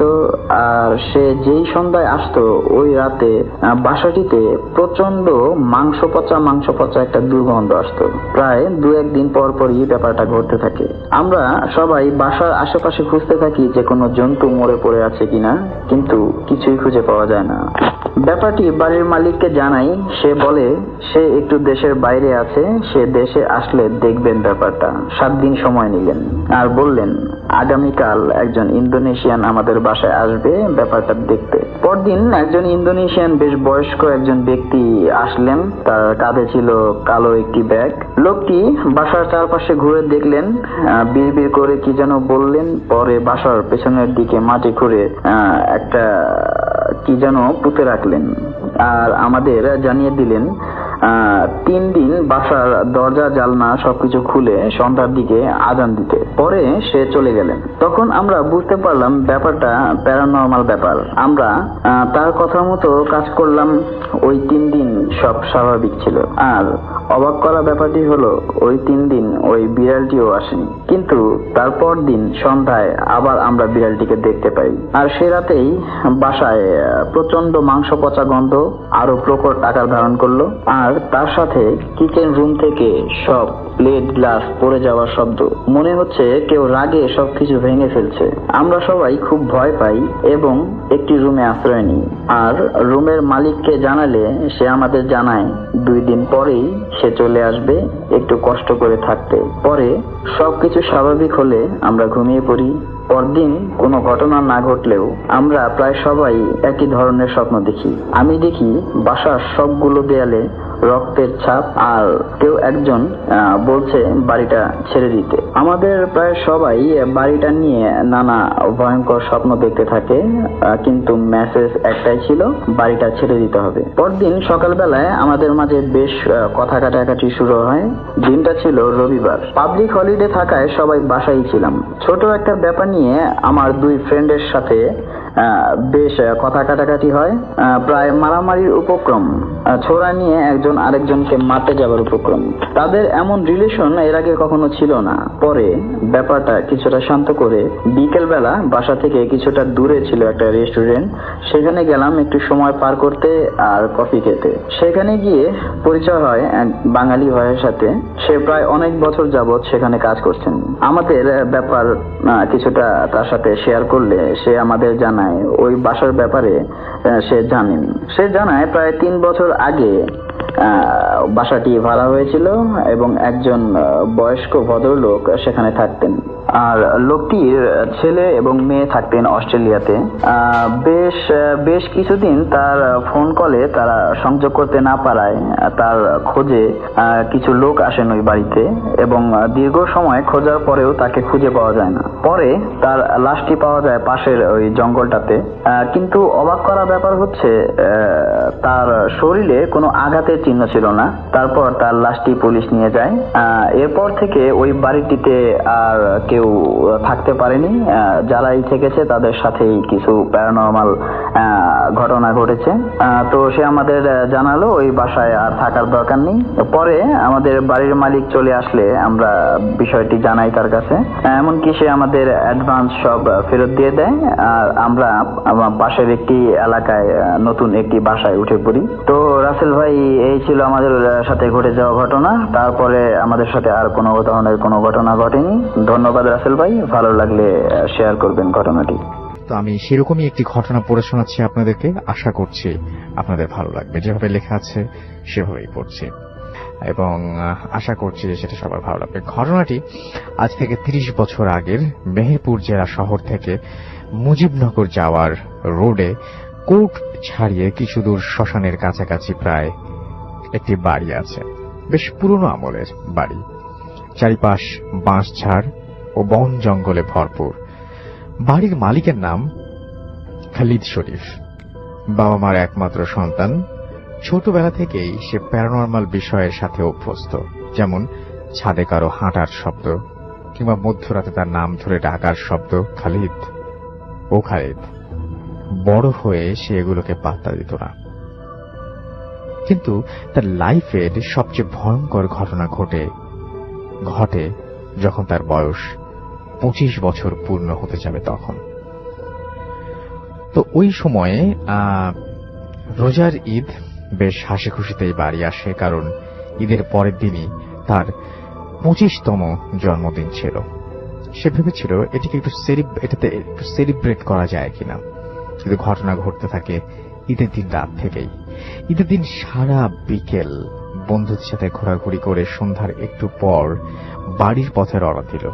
বাড়ি থেকে 50 মিটার দূরে শ্মশানের শেষ মাথায় আসতে এসে শুনতে পায় কে যেন তার নাম ধরে ডাকছে। সে পেছন ফিরে কাউকেই খুঁজে পায় না। বিষয়টা তার কাছে ভৌতিক মনে হওয়ায় সে দ্রুত বাড়ি ফিরতে থাকে। পথে তার আর কিছুই ঘটেনি, ফলে এই ব্যাপারে সবকিছু সে ভুলে যায়।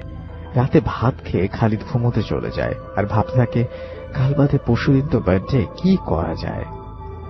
এই ভাবতে ভাবতে সে 12টা নাগাদ ঘুমিয়ে পড়ে।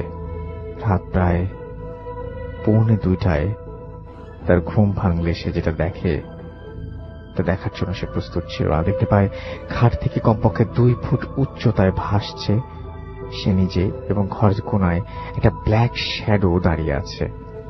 এতে একটু একটু করে বেশ ভয় পেয়ে যায় সে দ্রুত দোয়া-দরুদ পড়তে থাকে।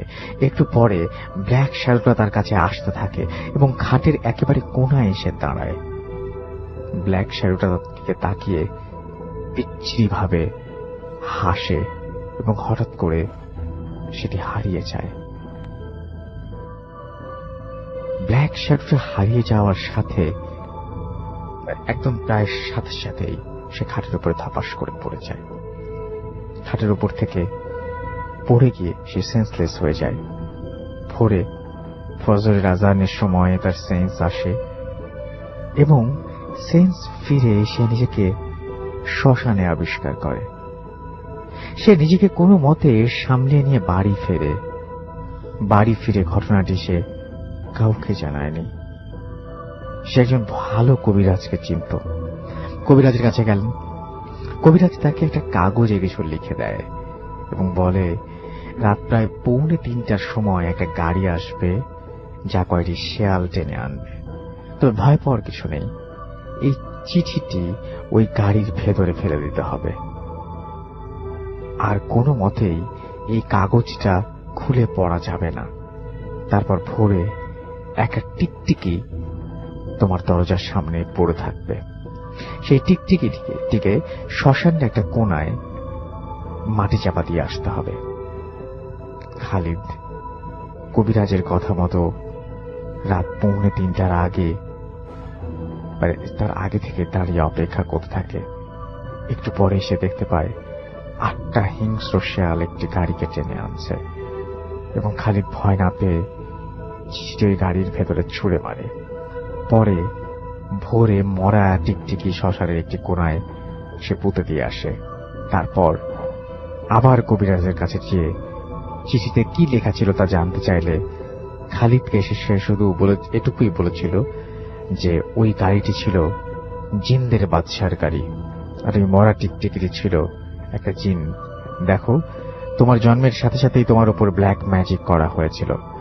ব্ল্যাক ম্যাজিকের মাধ্যমে সে একটা জিনকে দায়িত্ব দেওয়া হয়েছিল তোমার 25তম বার্থডেতে তোমাকে মেরে ফেলার জন্য, কিন্তু আমি তোমাকে এই যাত্রায় বাঁচিয়ে দিলাম। তোমার কোন নিকট আত্মীয়ই সম্পত্তির লোভে এই কাজটি করেছে। আমি তার নাম বলবো না।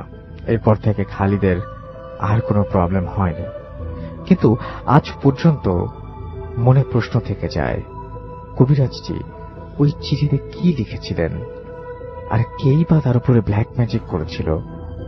এসব প্রশ্নের উত্তর আজও অধরা। এই ছিল ঘটনা। যে কোনো কিছু আমরা চলে যাবো আমাদের প্রথম অতিথির কাছে আরো একবার, এবং তার কাছে আরো একটা ঘটনা শুনে আসবো, এবং তারপরে আরো একটা মানে ভয়ঙ্কর, মানে কি আজকের best, one of the best ঘটনাটা এরপরে আমরা শুনবো। তো আপনার সেকেন্ড যে ঘটনাটা সেটা আমরা যাই। আপনি বলছিলেন যে এটা কাকে নিয়ে? জি রাসেল ভাইয়া, ঘটনাটা হচ্ছে মোহাম্মদপুরের একটা বাসার। এক্সাক্ট জানি না, ঘটনাটা আম্মু আমাকে বলছিল যে আম্মুর একটা ফ্রেন্ড ওই বাসার, মানে ওই বাসাটা হচ্ছে আম্মুর ফ্রেন্ডের মানে ভাইয়ের বাসা। জি।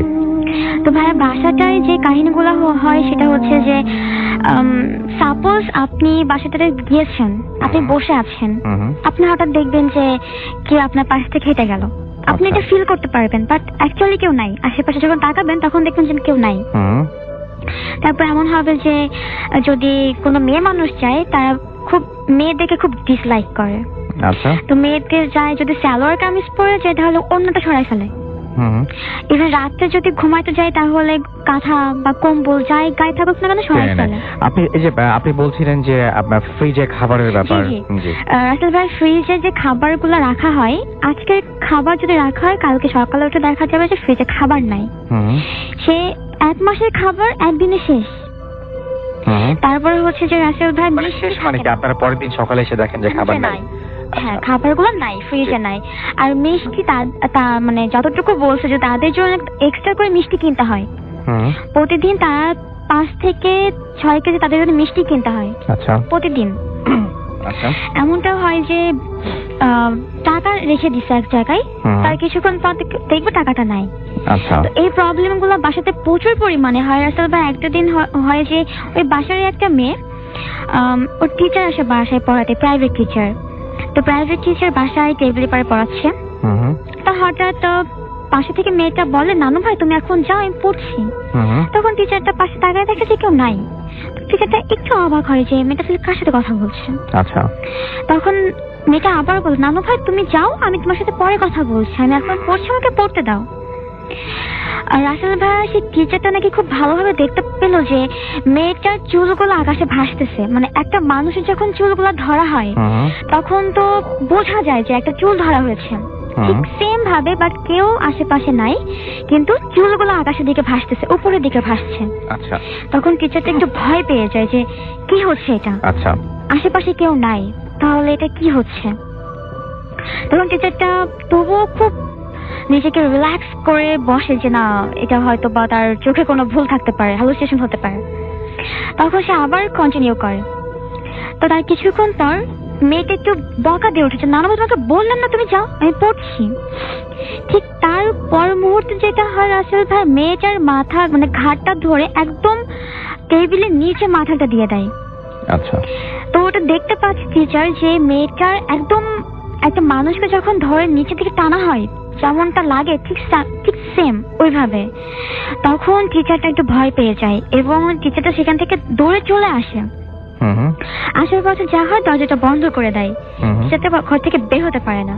তখন মেয়েটার কথাই, সেই যাকে নানু ভাই বলছিল, সেই মেয়েটার কথায় দরজাটা খুলে দেয় ইভেন সে তার কোন রকম তার ওখান থেকে প্রাণ বাঁচিয়ে ওখান থেকে চলে আসে। আচ্ছা, আসলে শুধু কাহিনীগুলা এমন না, কাহিনীগুলা পরপর ওদের বাসায় এখনো পর্যন্ত হয়। যতটুকু আম্মু বলেছে যে তাদের বাসা থেকে প্রবলেম গুলো হয়, তারা বাসা চেঞ্জ করতে পারে না। আচ্ছা, চেঞ্জ করতে পারে না কেন? কারণ যেখানে যাক না কেন প্রবলেমটা তাদের সাথে হবে, প্রবলেমটা তাদের সাথে সাথে যায়, তাদের সাথে সাথেই যায়, সে তার যেখানে যাক না কেন। ওকে, থ্যাংক ইউ সো মাচ। আমরা চলে যাব আমাদের পরবর্তী অতিথির কাছে। আপনার নামটা প্লিজ একটু বলবেন, আপনি কোথা থেকে এসেছেন, তারপর আপনার ঘটনায় যাব। অ্যান্ড আপনার জন্য আরো একটা দারুণ ইমেইল ওয়েট করছে, সাথেই থাকুন। জি রাসেল ভাই, আসসালামু আলাইকুম লিসেনার। হ্যালো, আসসালামু আলাইকুম লিসেনার। আমি মোহাম্মদ আবির, এসেছি পুরান ঢাকা থেকে। আমার সরাসরি ঘটনায় চলে যাই। ঘটনাটা একেবারে রিয়েল, আমার লাইফের ঘটনা। এটা হচ্ছে আমাদের বাসাটা হচ্ছে পুরান ঢাকায়, খুবই পুরনো একটা বাড়ি ছিল। পুরান ঢাকায় আপনার বিশেষ করে জমিদার বাড়িগুলোতে বেশ কিছু গাছ বা এরকম টাইপের পরিবেশ থাকে। তো ওইখানে হচ্ছে আমাদের বাড়ির ভিতরে বেশ কিছু গাছ ছিল। এর মধ্যে একটা গাছ ছিল ডুমুর গাছ, ডুমুর ফল গাছ। তো ঘটনাটা শুরু হচ্ছে 1998-99 দিকে। তখন হচ্ছে আমাদের বাসায় একটা মিলাদ মাহফিলের আয়োজন করা হয়, বেশ ভালো, আপনার অনেক লোকজন ছিল আয়োজনে। তো আসরের পর থেকে আয়োজনটা করা হয়। সমস্যাটা শুরু হয় মাগরিবের পর থেকে। তো যখন আপনার হচ্ছে হুজুর মিলাদ করতে যায় বা হচ্ছে যখনই হচ্ছে মিলাদ মাহফিলটা শুরু হয়, তখনই দেখা যাচ্ছে বারবার লাইনে ডিস্টার্ব হচ্ছে, লাইনগুলো কেটে যাচ্ছে। তো সাউন্ডে প্রবলেম হচ্ছিল, রাইট? হ্যাঁ, সাউন্ডে প্রবলেম হচ্ছিল। তো লাইনম্যানকে ডাকা হয়, উনি হচ্ছে সাউন্ডগুলো চেক করলো, কেবলগুলো চেক করলো, বারবার ঠিক করছে, এক এক জায়গায় ঠিক করছে, আরেক জায়গায় প্রবলেম হচ্ছে। তো হুজুর উনি হচ্ছে আমার দাদুকে বলল যে দেখেন, আপনাদের বাসায় হচ্ছে একটা খুবই ওল্ড জিন আছে। তো উনি হচ্ছে হিন্দু আর কি। তো যার কারণে হচ্ছে উনি এই বিষয়টা পছন্দ করতেছে না। বাট উনি হচ্ছে আপনাদের কোনো ক্ষতি করে না, উনি শুধু এখানে থাকে, উনি কোনো ক্ষতি করে না আপনাদের।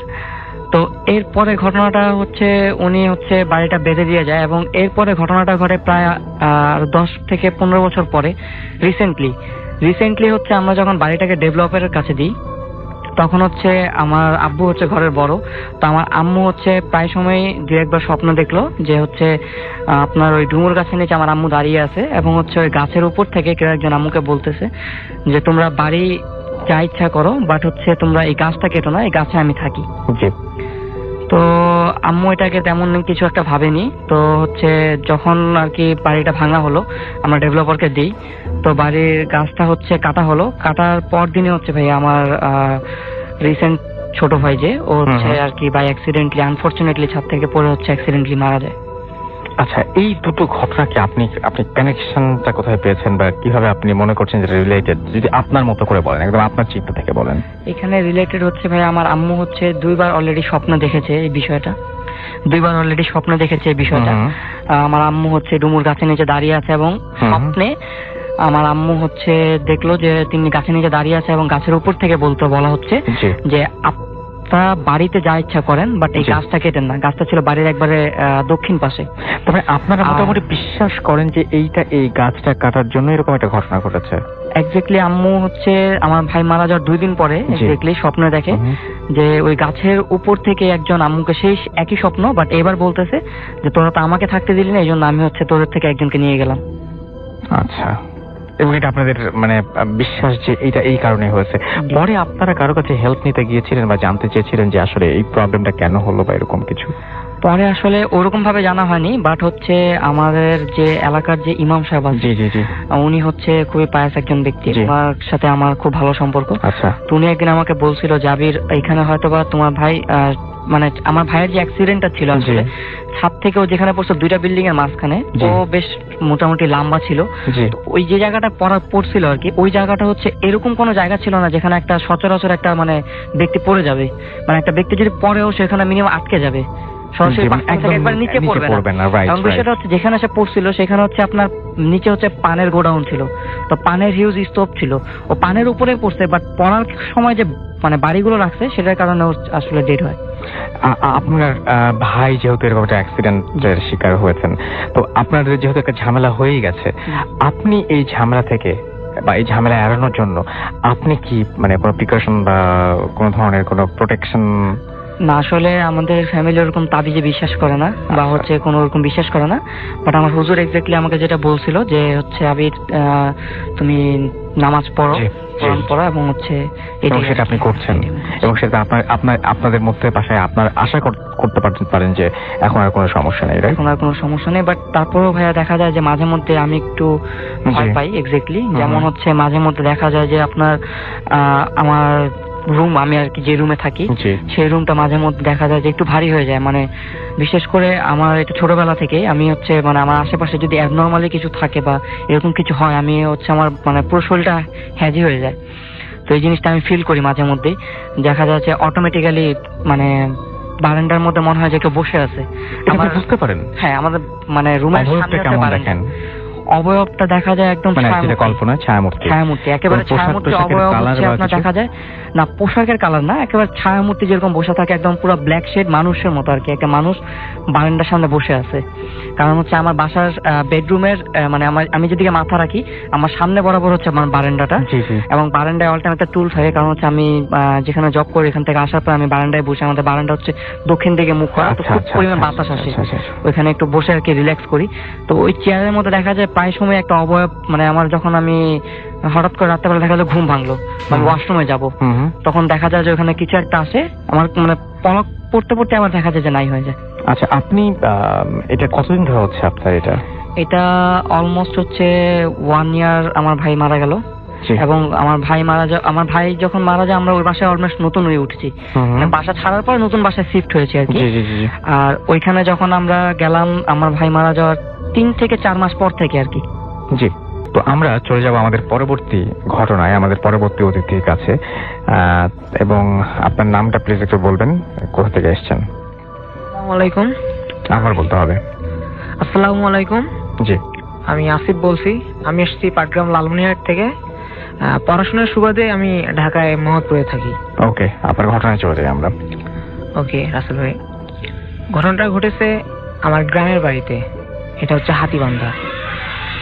আমার বাড়ির পাশে আমার এক ফুপুর বাড়ি। তো পুকুর বাড়ির পাশে একটা পুকুর আছে, পুকুরটা অনেক বড় পুকুর। পুকুরটা যখন খনন করে তখন আমার ফুপু কোনোরকম মিলাদ দেয়নি, যে মসজিদ বা মাদ্রাসার হুজুরদেরকে ডেকে যে মিলাদ দেওয়ার লাগে সেটা তিনি করেননি। যার কারণে গ্রামের লোকদের ধারণা ওই পুকুরে খারাপ জিন থাকে। তো ওই পুকুরে আমার নিজের মামা, আমার নিজের বড় মা সহ আরো একজন, মোট 3 জন এ পর্যন্ত মারা গেছে।